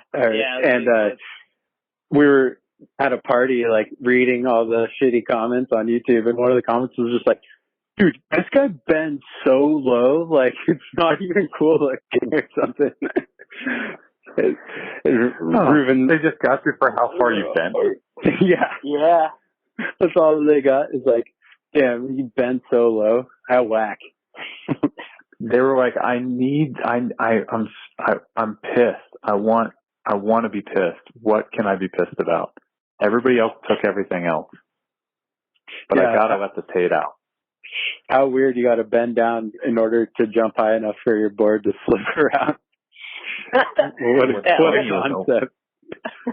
What's funny is there is like a specific amount, like there's a certain window of bend that like you actually get your most pop out of, and people a lot of times don't do it. Like there's a specific amount, and like a lot of times people bend a little bit and it's not enough, or they bend for too long. You ever try to ollie after you bend and wait for a second? It doesn't work. Yeah, you just airball it. It's like kickflip. Dude, it is. It's a full airball. That's how like the first kickflip of the day happens. You like bend down too low and wait too long, and then you're just like, oh, full airball. Like board didn't flip, leg kicked out a little. I feel like it. But it's so much better than that. The one that catches the sole of your shoe and turns backside. Because instinctively, if it turns backside, you're going to go with it. I don't know why, but we go with it. And your front foot will go backside, and you will roll that fucking ankle. Oof. Yeah. But the heart wants what the heart wants. And it wants that make. Wants that make. Shifty flip. Also, that first kickflip comes with a sound effect. The first kickflip comes with a like, it's like, oh, damn it. Like, and then you look around like, fakie flip now. Oh, yeah? That's your go-to? Yeah, I think fakie flip's mine. Yeah, because it rolls, it sucks itself. You know what I mean? It's like Ruben's mole plant. That's right. Soon enough, it will suck itself. Oh man, still working on it. Whoa, man, dude, this is fun, man. Podcasts are fun. They are. Hey, what happened? Weren't you gonna start your own podcast? Whatever happened to that? Dude, you know what's crazy? Mike Mo just texted me right now. Yeah? Yeah. Weird. Did he send you a Kid Rock video? No, I should ask him for it. That'd be great. You know what's crazy? He just turned 30, like 3 days ago. Holy cow. Wow. Damn. Yeah, right? Like, isn't that crazy? He's been around for a minute. Yep. Yeah. Do you remember what you were thinking, like, when you watched that fully flared part? Like, where you were? At the premiere. Oh, you were at the premiere. Of course you were at the premiere. Yeah. Well, did you know who he was? Funny, I don't normally go. At that point? Or? Yeah. I knew who he was at that point. But this is my job. Yeah. So, like, you know what I mean? Yeah. I guess so. Random Mike Mo tangent, but I just remember because I was at like a shop premiere, like a shop was showing it, like in the backyard or whatever, and this part came on, and it was just this dude fucking up ledges and like everything, and then somebody comes up and is like, oh, whose part is this? And I'm like, Mike Mo, I don't know, dude. I don't know who this is, but he's fucking the gnarliest dude. Yeah, that front tail 180 to front blunt is at his high school. Yeah. Oh, sick. Wow, that's sick. That's so dope. Or you're just like, oh yeah, fuck that place up. Yeah, that was a whole nother graduation in itself right there. Fucking damn. Right? I don't think he graduated. Oh yeah. Well, there you go. I think that was the only graduation. Did you see, you know, that slam that Dane took on that board side in Damn It All? Where he like sticks and flies like 6 feet to the ground. Yeah. That's our high school. That's where me and Ruben went. Holy shit. That's also where the Leap of Faith is. I guess it's more famous for that, but whatever. Yeah, I've been there. Yeah. It's Point Loma. Point Loma. Shout out. That's tight, dude. That's tight. I know it. I was walking. I was driving. I think I was skating with you, Ruben. But I was driving through like a really, really beautiful neighborhood down there, right down by Liberty Station. Oh yeah. Okay. And a lot of them. And this neighborhood is gorgeous, right? Mm-hmm. And I was like, damn, look at this. I was like, actually like admiring it, like, wow, this neighborhood's nice. And then I pull up the stop sign and somebody wrote being a cunt underneath stop. And I was like, fuck, yes, dude. People are funny. That was the Point Loma High kid for sure. Yeah. I think I know exactly where that is, dude. I was thrilled. I shot a photo of it. That's good. Awesome. Wait, but back to my other question. Weren't you going to start a podcast? Yeah, I think I still am. Oh, you still are? Sick.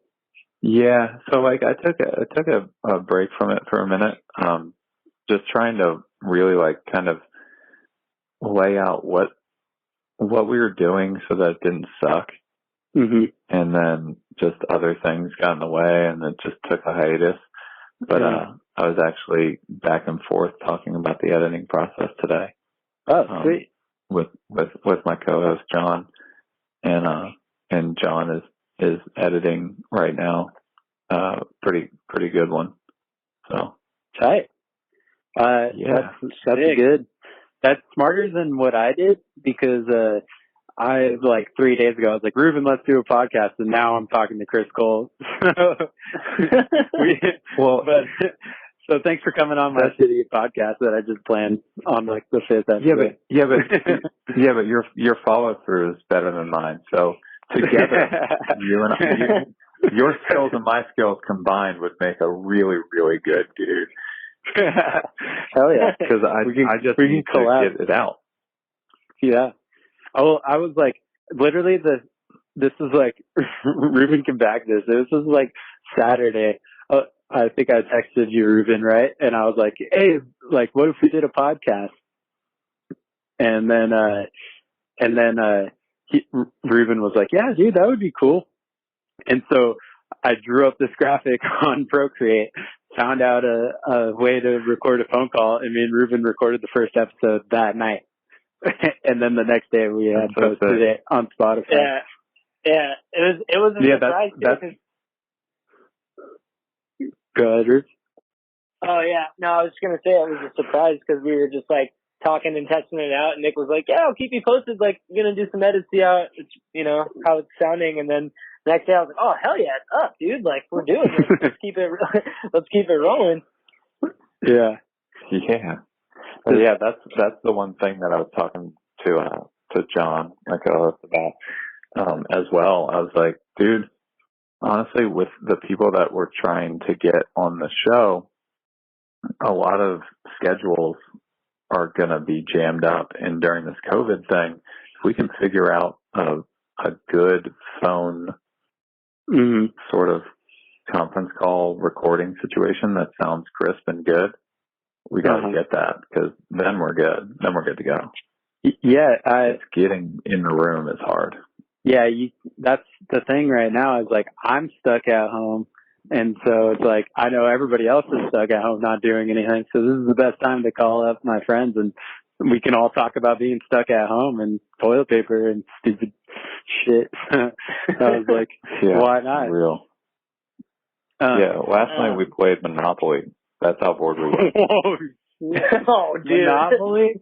Dude, did you finish the game? That's the real question. We did. Oh man, you guys must have been bored. The game. Jeez. Yeah, it was a little bit of like it was a millennial Monopoly, which is a little bit different. Like it was a variant of the game. And then Red got some like super crazy ass puzzle too.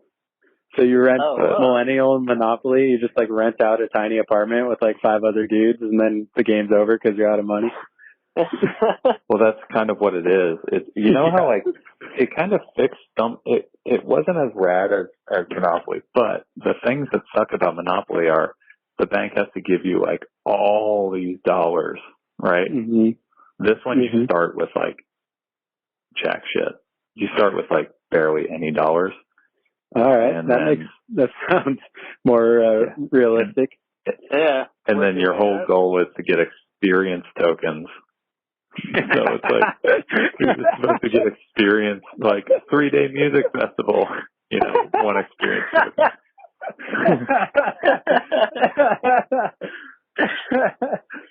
Oh man! Any other experiences in there?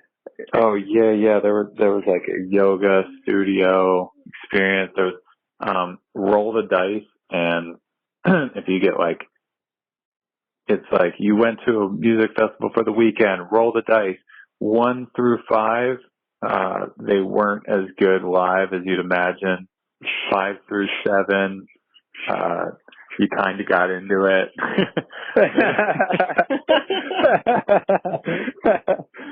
Oh man! Or one of them was like from the chance card. It was took a weekend trip to find yourself. You didn't go back to jail or some shit like that, or like lose a turn. Yeah, that's great, man. Was Ride the Tube in London one of the experiences? Ride the Tube in London. Completely acclimate. Change your accent.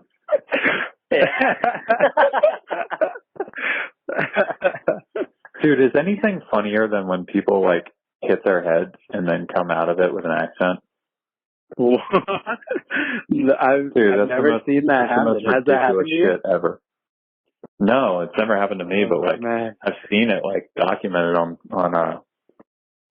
medical shows and things like that, where people like have massive trauma and then they come to and they have a full accent. That's insane. This like triggers like some part in your brain of like remembering that accent or something. Yeah, and now you're speaking it. Like what? What in the world? Dude, speaking of that, did you see that slam that Dustin Dolan took on Instagram? It was like on Volcom or something? Yeah. That was fucking gnarly, dude. Dude, he was asleep before he hit the ground, I swear to God. Dude, that's what it looks like in the clip, yeah. That would would probably be better. Yeah, like you don't feel the impact. His brain was like, oh no, and then just shut off. What if he came out of that? We know where this is going. Yeah. Now Dustin Dolan just has like a proper like American accent. Oh my goodness. Yeah, he's just American now. He's just ours. We got him. He knocked himself into another nationality. Yeah. You could just get in and it's like, oh, you have the wrong passport. Clearly. Change it up at the airport. Yeah. Gnarly. That is crazy. Dude, I wonder what airports are like right now. Imagine walking through an airport. It is probably like all the zombie movies you've seen where they take refuge in an airport. That would be gnarly. Dude, skating in an airport might be fun. Like, that one in the San Diego one has like those pillars with like the transition on them. Yeah. That Matt Hensley did frontside ollie on. Yeah. Yep. Dude, I ain't got anything on those. He seriously, he is like an athlete. Like the spots when you roll around in his hood and you see these spots, you're like, no way did he do that. Yeah. That's well, it's just like that famous like highway photo, like of him doing the frontside ollie, like up off of the freeway bridge, and you're just like, holy shit, man. Yeah, it's just so cool. And then he had all the best frontside ollies. He had that one frontside ollie on the Mexican hat. Yeah. Oh yeah. Or like it's like a giant cowboy hat. Mhm. Yeah, I think like, Grant Brayton shot that. Either him or Sturt. Yeah. Or Swift. Swift, Grant, or Sturt. Those are my guesses. One of those three talented photographers, probably. Yeah, I know that sounds like I just like pigeonholed it all, but I didn't, because it's like Burnett, Hammocky, right? Tiba, like there's so many. Yeah. It was either Blayback or Burnout or Hammocky or Brayton or Swift. I don't know. It was one of those guys, you know? Dude, Blayback was good. Blayback's so good, dude. I love his like family portraits series and book that he's got going right now. So sick. Yeah, dude, he is really good. It was funny because you end up like skating with specific people because of your sponsors and whatnot, and so there are certain people that you end up like just not really crossing paths with, even if they would have been like an awesome friend. You just didn't know. And and I, once I started skating for DC, I started shooting with Blayback for the first time ever. And he shot some of the best photos, like some of my favorite photos from my entire career in the first little bit. That's awesome. Like we went on like a few trips and he just nailed it instantly. Everything he shot, nailed it. Some people have a skill where they can look like, really creative people and people that have watched a lot of videos and seen a lot of photos, and they kind of have it. Filmers and photographers and skaters, they can look at a spot and then imagine it from every different place, like almost like a matrix camera that spins around, but they're just standing in place, but they're just imagining what it would look like from all these different vantage points.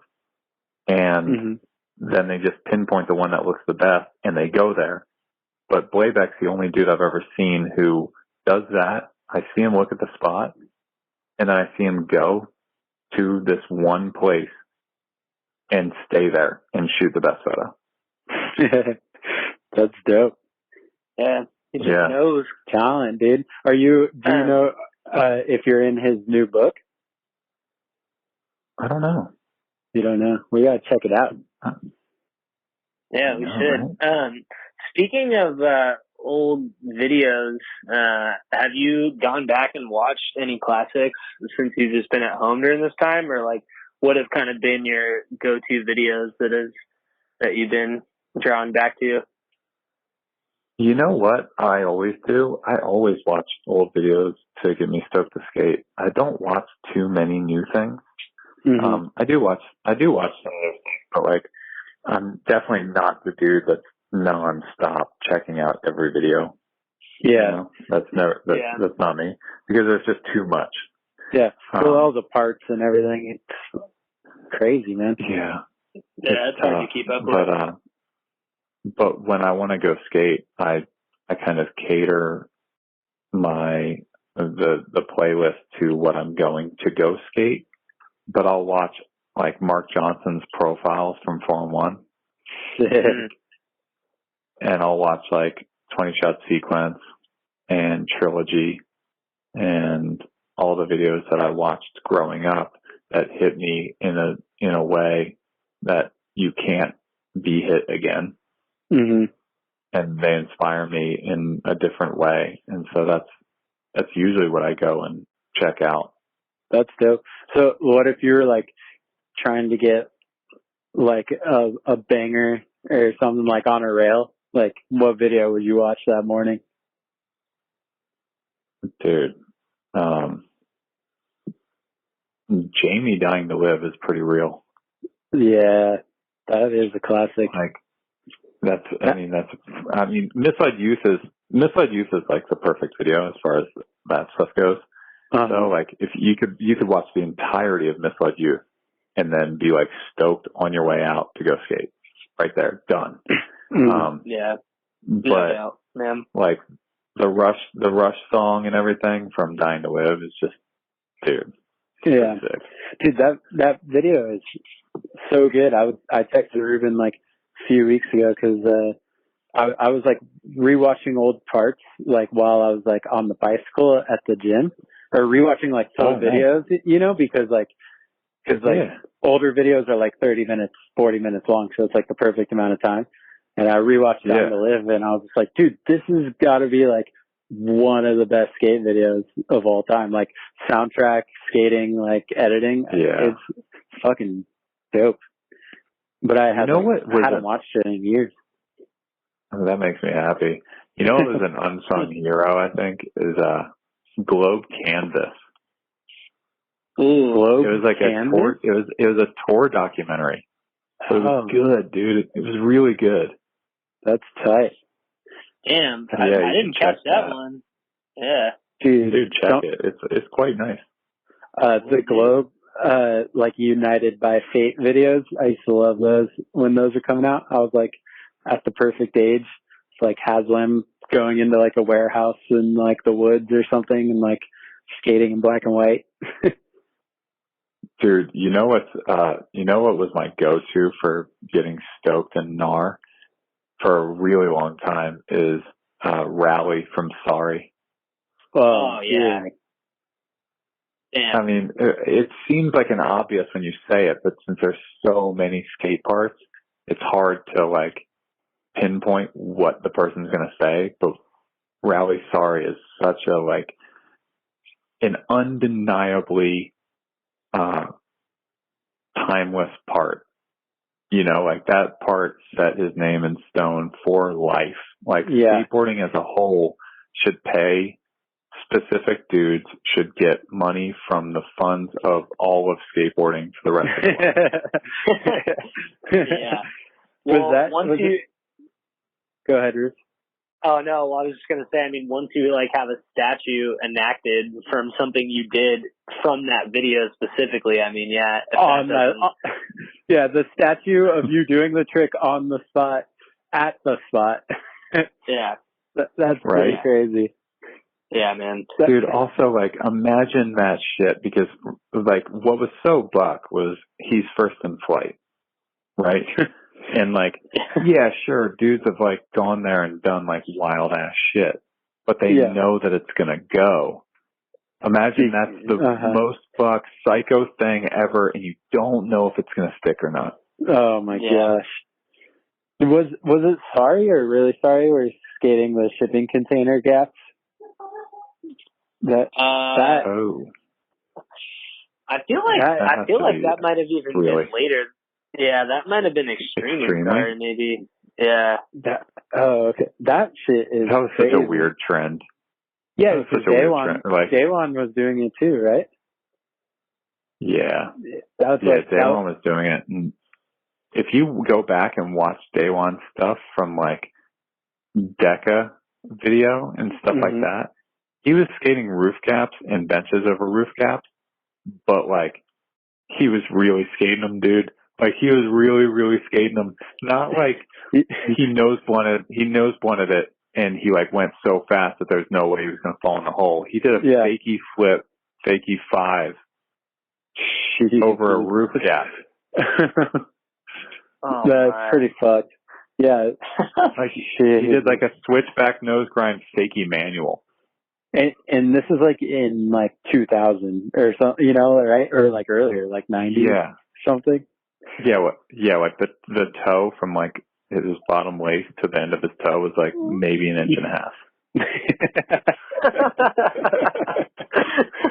Dude, that's like it's shifted from like life-threatening obstacles like that to now it's just like the most fucked up handrails. Like who can grind this super steep, really long rail? Like get front crooked. And that's death-defying. Yeah. Who can front crooked?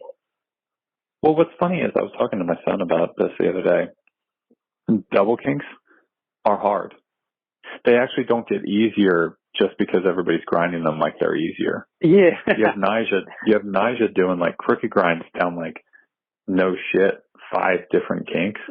And you're like, oh, okay, I guess that's like feasible. It's not. Dude, you grind a double kink. It's just as hard as it was 100 years ago. It's just dudes are doing them all the time now. I always wonder, like, on like trips with like rail dudes, like that. What's that Ty Evans movie, Flat Earth? Like he's on a trip with like Chase Webb and Jamie Foy. I'm like, so they pulled up to the rail and they're just like, all right, so which one of you guys is gonna 5-0 this? Or like, Dude, I'll tell you from experience. Yeah. Dude, on Zero Trip, we would always go into like a city, and whoever was showing us around or like showing us the local spots, they would think, this is Zero. I'm taking them to those rails from that one. They're like, in this hometown, nobody's hit these things. And like, but Zero is here. So we're like, I'm taking them to those spots, right? We were all regular. We were all regular footed. And so here we are at the spot, and there's a ton of regular footed dudes all like, damn, what do we do? Somebody's got the 5-0, somebody's got the whip, and you honestly like have to kind of look at each other and be like, what do you want? You're like drawing tricks out of a hat, like, oh fuck, I got front board. Shit. Yeah, you're like, damn.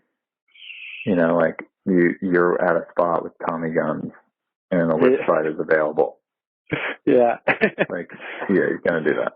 Or like Gilly, was he on those trips too? Holy shit, I've been on trips with Gilly. And it's just like backyard wrestler on the rail. That's rad. For real. He's the best. Yeah. Talk about like really good parts. His label parts are so good. Oh man. Yeah, that dude is gnarly. He was on the Bunt podcast recently, and he had some crazy stories. It was rad. Yeah? Dude, I want to listen to that because he's pretty fascinating. Yeah, he was just like, he was like working in the warehouse. Or, I mean, you know him, but yeah, like you probably know his story. But yeah, I guess if anybody hasn't listened to that, he was like working in the warehouse, and he was like, I'm not going on trips because I'm like working in the warehouse. What am I doing? I'd rather just be home skating with my friends. I guess he went and did that. Yeah, that's exactly what he did. And it was like, oh damn, Ben's gone. That's it. But he was so gnarly. Funny. Like, fuck. Yeah. He was so gnarly. And like you talk about people that don't have like fear or like don't feel pain, things like that. He was that dude. Like he was that scary individual who you would go to spots with him, but you just knew that he was good for the slam, which is nice to skate with dudes that are good for the slam because the session isn't over if they take a hit. When you go out with somebody who's kind of soft, and they take like one good fall and then the session's over, your session's kind of over too because it's a bummer. Yeah. Yeah. But he would like roll on the handrail. That's right. And then just get back up. Do it again. Yeah, he'd get back up. One time, this is more Jamie's story than my story, but he was at Maryland's, and Maryland's has the Punisher at the top. So the Maryland's rail, everybody skates. Like Tommy Guns, Feeble Grind, Backsmith. Yeah, Figgy skated it. Everybody. Yeah, but then there's the top rail, the Punisher, and Paul McNar whip-slid it. Oh yeah. He talks about that. So what? Gilly, he talks about that in the podcast. Yeah, he won the 5-0. Yeah, he won the 5-0 that rail. So he went there. And Jamie's filming, and Jamie's like getting the camera ready and stuff. And he's like, Gilly's about to like jump on the rail, and Jamie goes, "Hey man, you want to like warm up, play a game of skate or something?"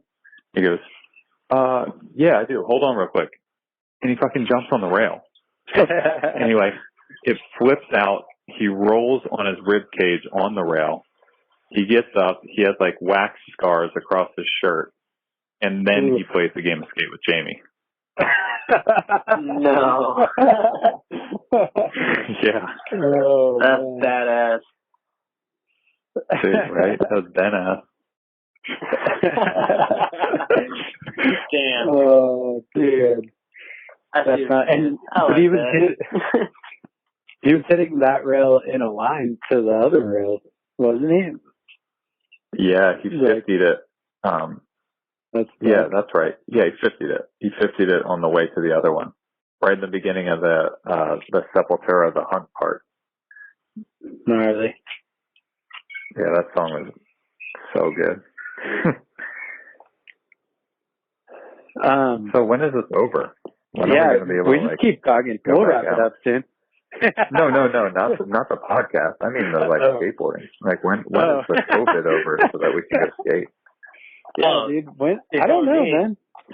So they just put out another month of stay-at-home policy, so there will be no skate parks or bars or restaurants or whatever. I bet in a couple weeks, May 1st. in a couple weeks or a week, like everybody's just gonna be like, "Fuck it, I can't do it anymore," and everybody's gonna be hitting up spots. And, I mean, you got knotbusters on the loose, like unknotting everything in LA. So, and you have like Jenkum putting rails back into schools, and that was sick. That was sick. Shit's going down. Yeah. What for real? Are you gonna? Do you have any Chris Cole's Quarantine Royale coming out? Oh shit! I didn't even think of that. Well, they got the Battle at the Quarantine going, so I figured they were going to adapt all their segments. Dude, I mean, yeah, we probably should do that. Well, I'll send them an invoice for that. Yeah. Thanks. I'll send you like a t-shirt. Canteen shirt. I mean, it's funny because we do live in like a marvelous age for this to happen. We do, as far as like the fact that we can talk right now on the phone. I was thinking and that you can FaceTime people, and it's cool. Like if this happened in like 1990 instead of 2020, like what the fuck would people be doing or communicating or whatever? People would be going crazy. Yeah, totally. Yeah, totally. And I mean, and also, yeah, you're right, because there's like 1990 is a good example because 1918 is, Spanish flu. And it makes sense that, like, imagine a quarantine then. You're like, well, people's attention span was much better back then. Yeah.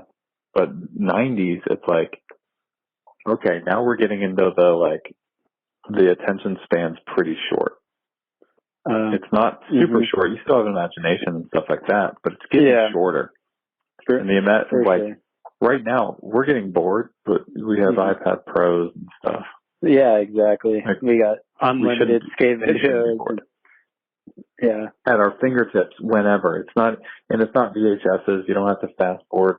Like, you don't have to fast forward. You don't have to rewind. It's just, whose part do I want out of nowhere right now? I want it. Exactly. Well, yeah.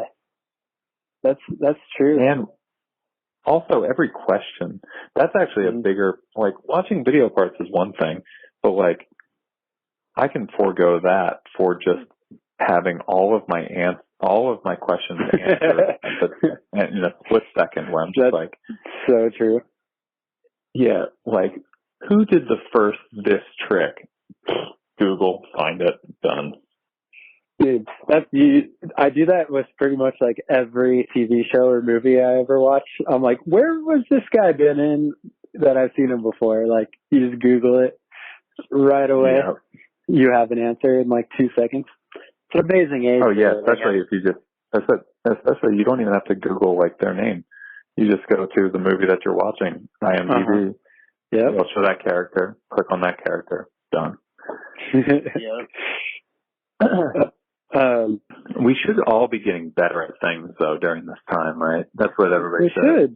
We should. Yeah. You know, I was gonna take this time and get like I don't know, maybe a little bit better at guitar, but Rubes, you were there. I dislocated my finger hitting that rail. I was. And dude. That was unfortunate. Dude. Yeah, so I dislocated it. I'm pretty sure I broke it because it is still just as big as it was then. Oh, shit, man. Damn. Yeah. So, and it's like your dominant hand. Well, I guess you need both hands to play guitar. Yeah, it's my ring finger on my left hand, which does all the fretboard movement. Damn. Do you play any other instruments? So like you could try. Yeah. No, I mean, I'm sure I can just use one finger and just. I mean, I still play a little bit because I can't get around with having this finger like all broke, so I just kind of use it anyway. Yeah. But dude, fingerboarding is getting tough. Well, dude, my left hand. It's funny that my left hand can play guitar a little bit because it is the dumbest hunk of muscle. Because it was the hand that it's the arm that I held kids with. So, you know, my son's about to turn 14.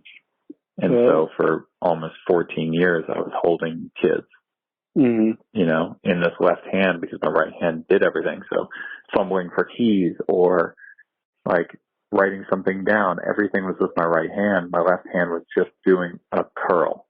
It was just curling a kid all the time. So it's I like how you said for 14 years. Yeah, You've been doing that easily my strongest arm. Yeah. Yeah. Well, it's like once, like he was 4, then we had Penelope, so then I was holding Penelope, and so this arm just, I can't pour milk with it. I can't do most things with it at all, but it's the strongest one. Milk specifically, or just like any beverage? I just use that as reference because I've tried to pour milk with it and spilled the milk. Damn. You should try a Smirnoff. Maybe that'll work out. Only if I can pour that straight down my gullet. I'm sure you can. Chase it with some milk. That's deemed essential, right? Oh, yeah. For sure. Definitely. Essential. I wanted to tell you this story real quick today. I was trying to find this photo that I took with you at Crossroads like 10 years ago. And no shit. Yeah, I'm sure you remember it. I'm sure it's very memorable fan experience. Like, hey, Chris, can I get a photo? But anyways, I found it today. I couldn't find it on Facebook or like anything. And I go to my email address that I've had for a long time and I type in Chris Cole and I find it in an email. What? Yeah, I find it, the photo in an email. and it's the email is addressed to Steve Barra at thebarracks.com, and the subject is pro pics, and then it just the body of the message says Antoine Dixon and Chris Cole, and there was a photo of me with Antoine Dixon and a photo of me with you, and I have no context other than I have no idea why I was sending Steve Barra a photo of us. But that's fantastic. I could only imagine that they were like maybe having a contest or something, or maybe I just wanted to share it with Steve.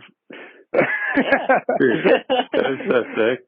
But no, I bet they had like a thing like where they were just like they were doing like photo graffiti style with like pro pics. Yeah, and you sent it in. That's how I found that photo. But like, was that? Sorry, go ahead.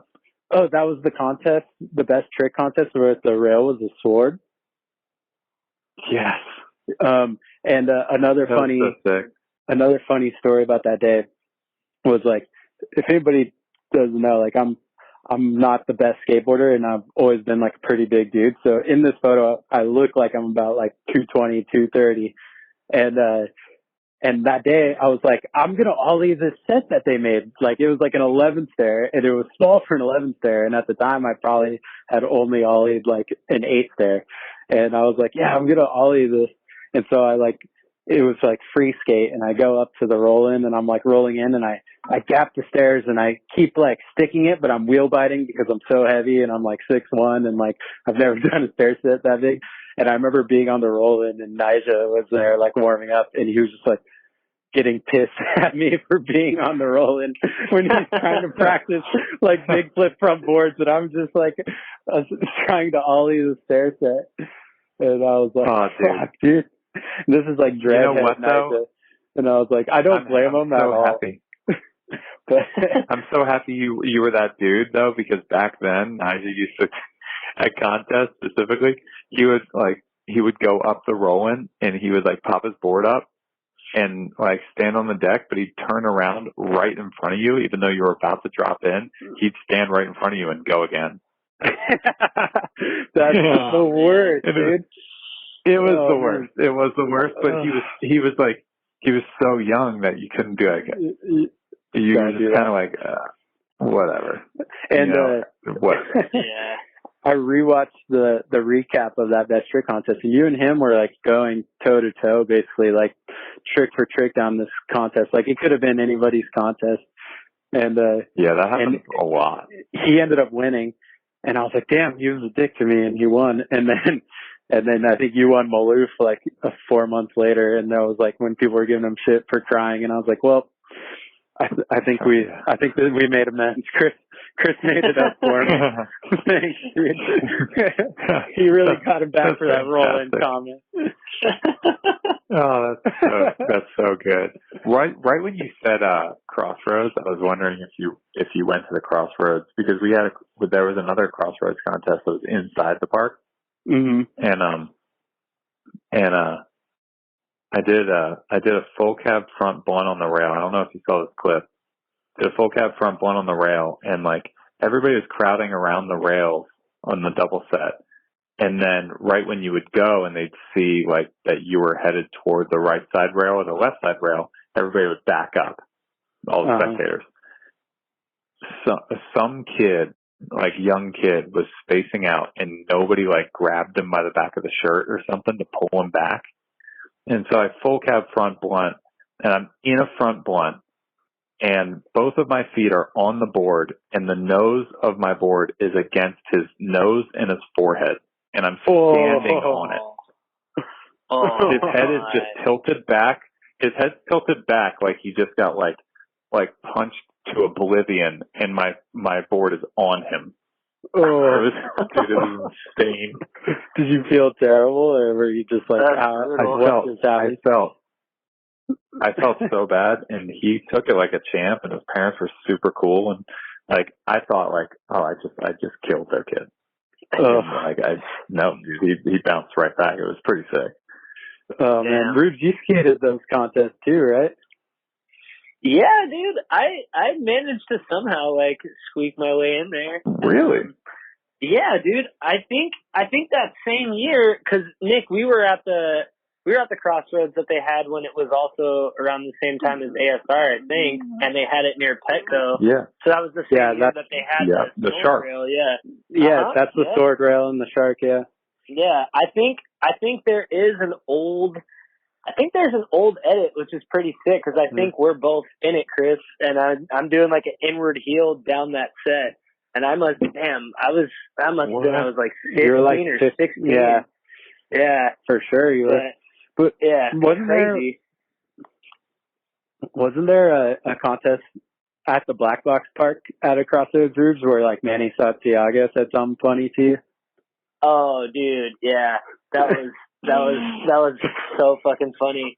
So yeah, that must have been in 2011 at Black Box Park because that was after 1 in a Million, which really would have been about like 4 or 5 months after that.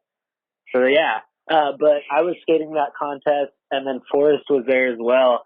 And I think there was a point where like the contest was about to start, and we were all kind of getting set up and warming up for stuff, and like Manny saw Forrest and I were like right next to each other. He may have even been in the middle of us, and he just looks up and he just starts yelling. He's like, "Oh shit!" He's like, "They meet again!" Like it's about to go down. Like, dude, that's so good. Yeah. Couldn't have planned it. It was pretty tight. Definitely got me hyped. I was like, "Ah, fuck yeah, dude, it's on. Let's do this shit." Like it was rad. Was that the one with the water gap? No, but okay. So, dude, I was trying to find footage of that because I was there that year too, dude. And somehow I tried to skate that water gap. I think I tried to like board slide the rail that year, and fuck, dude, I didn't know what I was doing because like I don't really skate rails, man. That's not really my thing. And my board like almost went in the water, but I did this awkward like board slide cricket grind and somehow ran out of it, and my board didn't land in there, even though it totally should have. It like fumbled beneath my feet. It was crazy, but yeah, that was a fun year. I was trying to find the edit for that, but I couldn't find it anywhere. Hey, I'm gonna take a leak. Keep talking though. It was on the Black Box site, and so all that footage was like in these little like podcast episodes that they would do for the Black Box site. And once the Black Box site closed down, I don't know where all those things went. Yeah, that makes sense. Yeah, because I remember having like an iPod, like an iPod video or something, like a pretty primitive iPod, with a silver back and rounded silver back, and I had like every Black Box podcast episode on there. Oh, sick. Yeah, it was pretty solid. Yeah, that was a fun year, man. I remember, like, like they had the best trick on the double set at that time too. Out of like all the evolutions of the parks at Black Box, like what was your favorite way that the course was designed? Like if you had a favorite flow to it, or just the way that it was set up?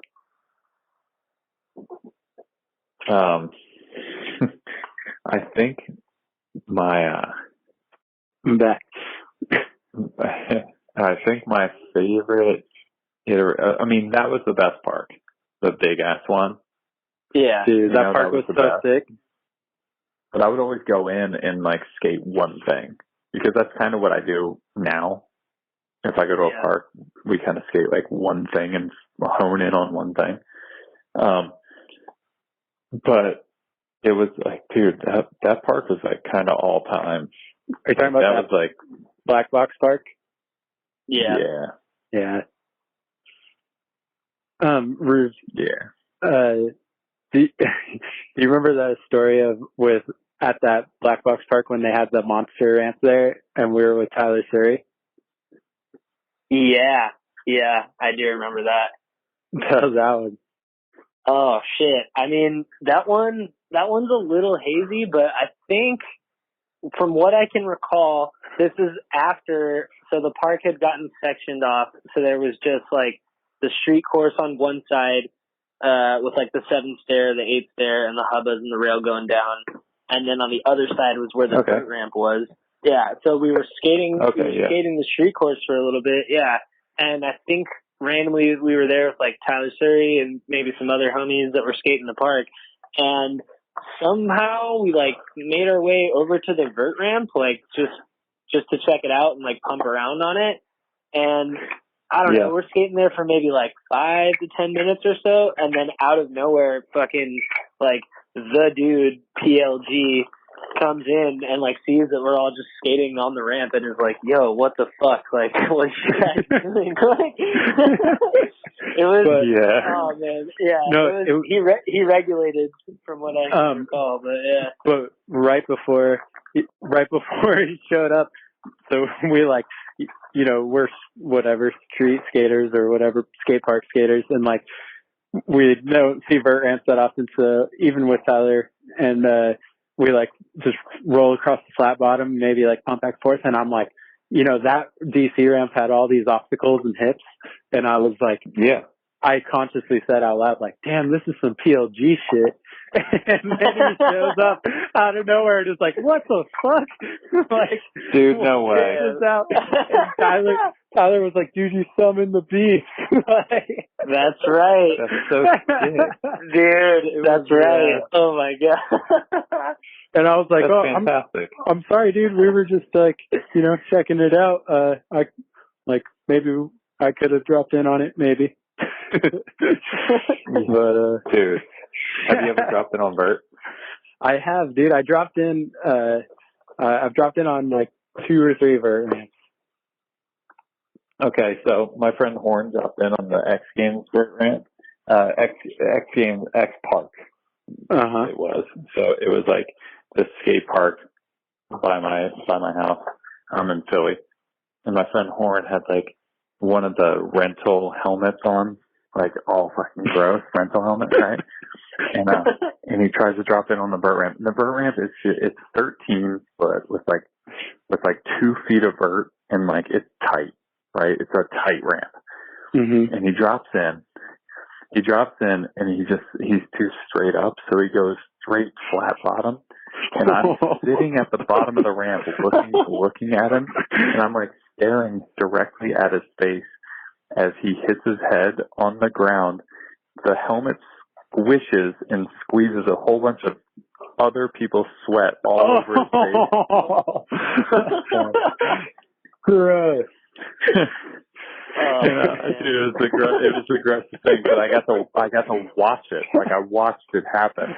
Oh my god, that's gnarly. Oh, hey, Red said hi. Oh, hi, Red. Shout out. What's up, Red? Yeah. Tyler, thanks for the puzzle inspo. I really got me motivated on some puzzles. Oh my god. Hey, have you guys been watching by the way, have you guys been watching all of the movies that are like, that make sense for the time? Like, did you guys watch Contagion yet? Oh, no. Like Contagion and like Pandemic and stuff. Yeah, I've seen them before, but I haven't watched them. Dude, I'm all over them. I've seen them popping up. I'm all over them. Are you prepared now? Dude, you're ready?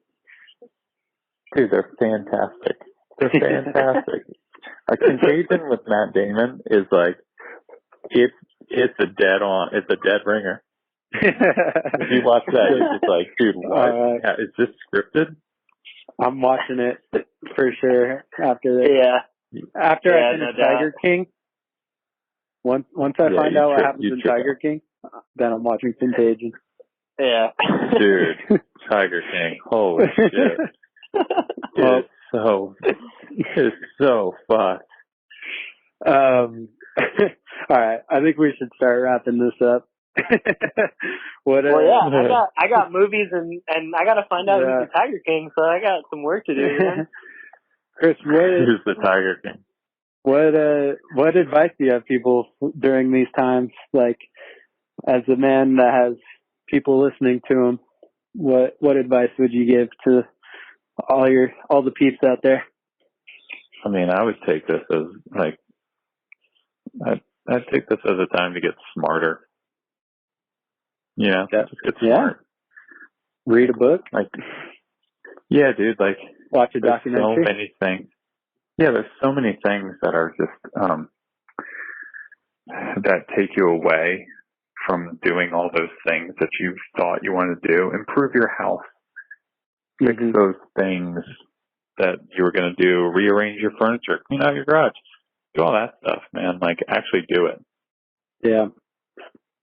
Because it just, this thing will be over in the blink of an eye, and then we're going to be back to being too busy to do all the shit that, you know, you said you wanted to do before. I'm sure you have a list somewhere. Check that list. Yeah, 100%.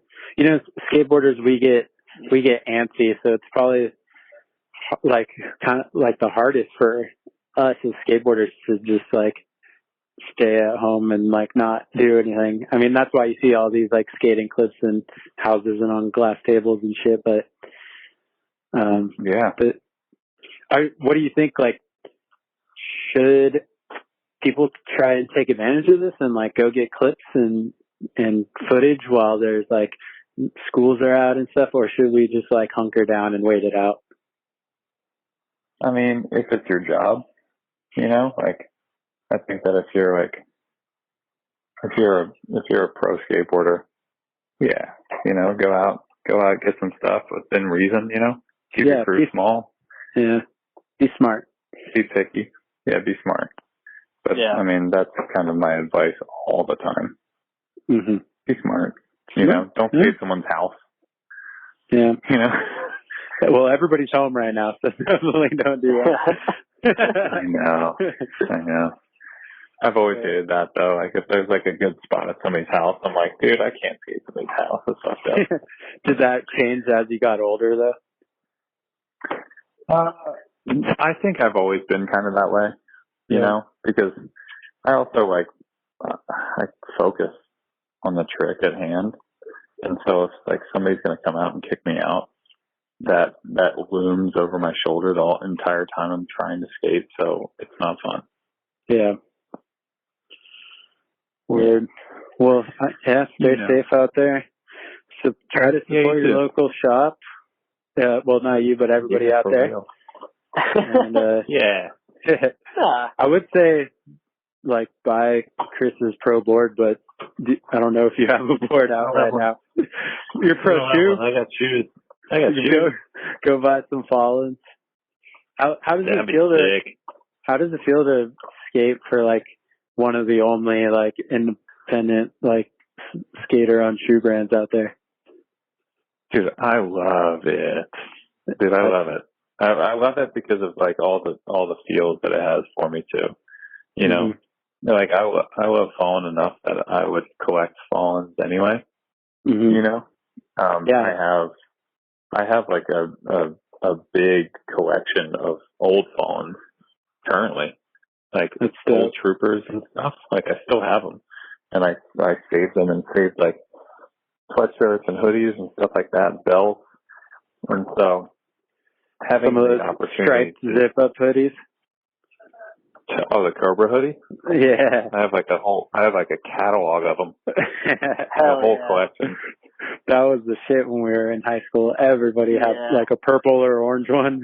Yep. I had the coolest thing about that was like one homie would buy the purple one, and then I think I had the black and white one, and then we would like switch our hoods. So like I would take like the green, I would take the green and black stripe one and put it on my like it was like trading like cards or something, but like with it, dude.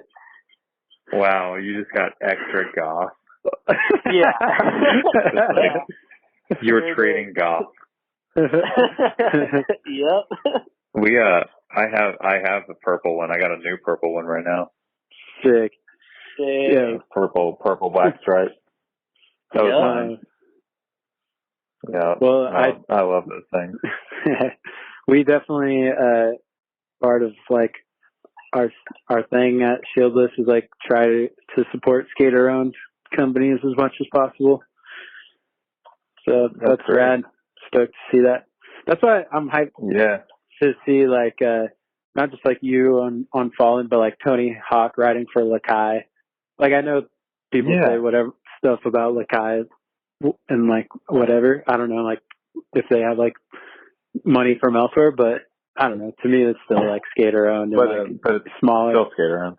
Yeah, exactly. Yeah, and still skater owned, and and also like the dude could skate for like Amazon shoes. Yeah, you know exactly. Like, he's that big of a deal. Mm-hmm. Yeah, but he like skates for his friends, which is dope. So totally back that. But Rubes, you got any last words, last questions? No, I mean I think we pretty much covered it. I got to go watch Contagion and try and get finish a leg Tiger on King that. first. Yeah, I will. No, I'm on it. But yeah, I'm just excited. Yeah, I mean, I think definitely appreciate you doing this with us, Chris, and just reminding us to be smart. And I think just like what you said, everything right now is difficult to get through, but if everybody kind of just does their part and plays by the rules, hopefully we'll all be back to skating and it'll all just be business as usual. So in the meantime, Word. Thanks for doing this, man. We don't really know what we're doing, so appreciate you calling in. And if those of you listening, if you made it this far, just thanks. Appreciate it. Appreciate you listening to us ramble. With our banner. Yeah, we're skaters. Sorry. Our banter. If you want to see that photo of me and Chris Cole, I'll post it later when this podcast comes out. I'll send it to you, Chris. Very funny. But awesome. The funny thing is that Chris doesn't know what I look like now, so he's just gonna know me from this photo of like my pimple face, chubby cheeks. High school photo. I can't wait. Also, I wanted to say it's a sad day in skateboarding. We're recording this on March 31st, 2020. Just found out that Jeff Grosso passed away. And I just want to say R.I.P. Grosso. Yeah. Because, I mean, he did so much for skateboarding, just like whatever era he grew up in. Like, he talked shit in every era and inspired everybody to not stink bug and like do tricks proper. And he knew the history. I didn't know him, but I don't know. You might have, Chris. You got any? I did. He was great. Yeah. Good dude. Yeah. And also, dude, I mean, just what we were talking about earlier made me think about that too, because Chris, you were saying how, you can type in your phone at any point if you had a question for who first did a trick at what time. And I mean, as far as tricks were archived, especially as far as transition skating is concerned, I mean, Jeff Grosso was just a living encyclopedia and a wealth of knowledge for so many tricks that happened, especially everything that he showcased in love letters and like all the history that's associated with that. So I was definitely thinking about that when we were talking earlier about that. And man, it is a sad day, but a legend nonetheless, man. It's crazy. Yeah. It's man. We don't know we don't know the cause of it as of right now, or it hasn't been announced. So I don't think it was related to all of this madness going on, but I'm also speaking out of not knowing the dude at all. So, but just stay safe out there in general. Be smart, like Chris said. But cool. Thanks for listening, And my pleasure. Thanks for calling in, and follow us on Instagram at Shieldlessmag and at Chris Cobra Cole. And peace.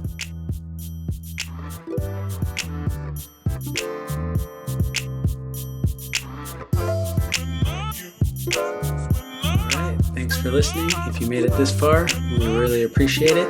If you enjoyed the episode, please share it on Instagram. Tag at Shieldless Mag.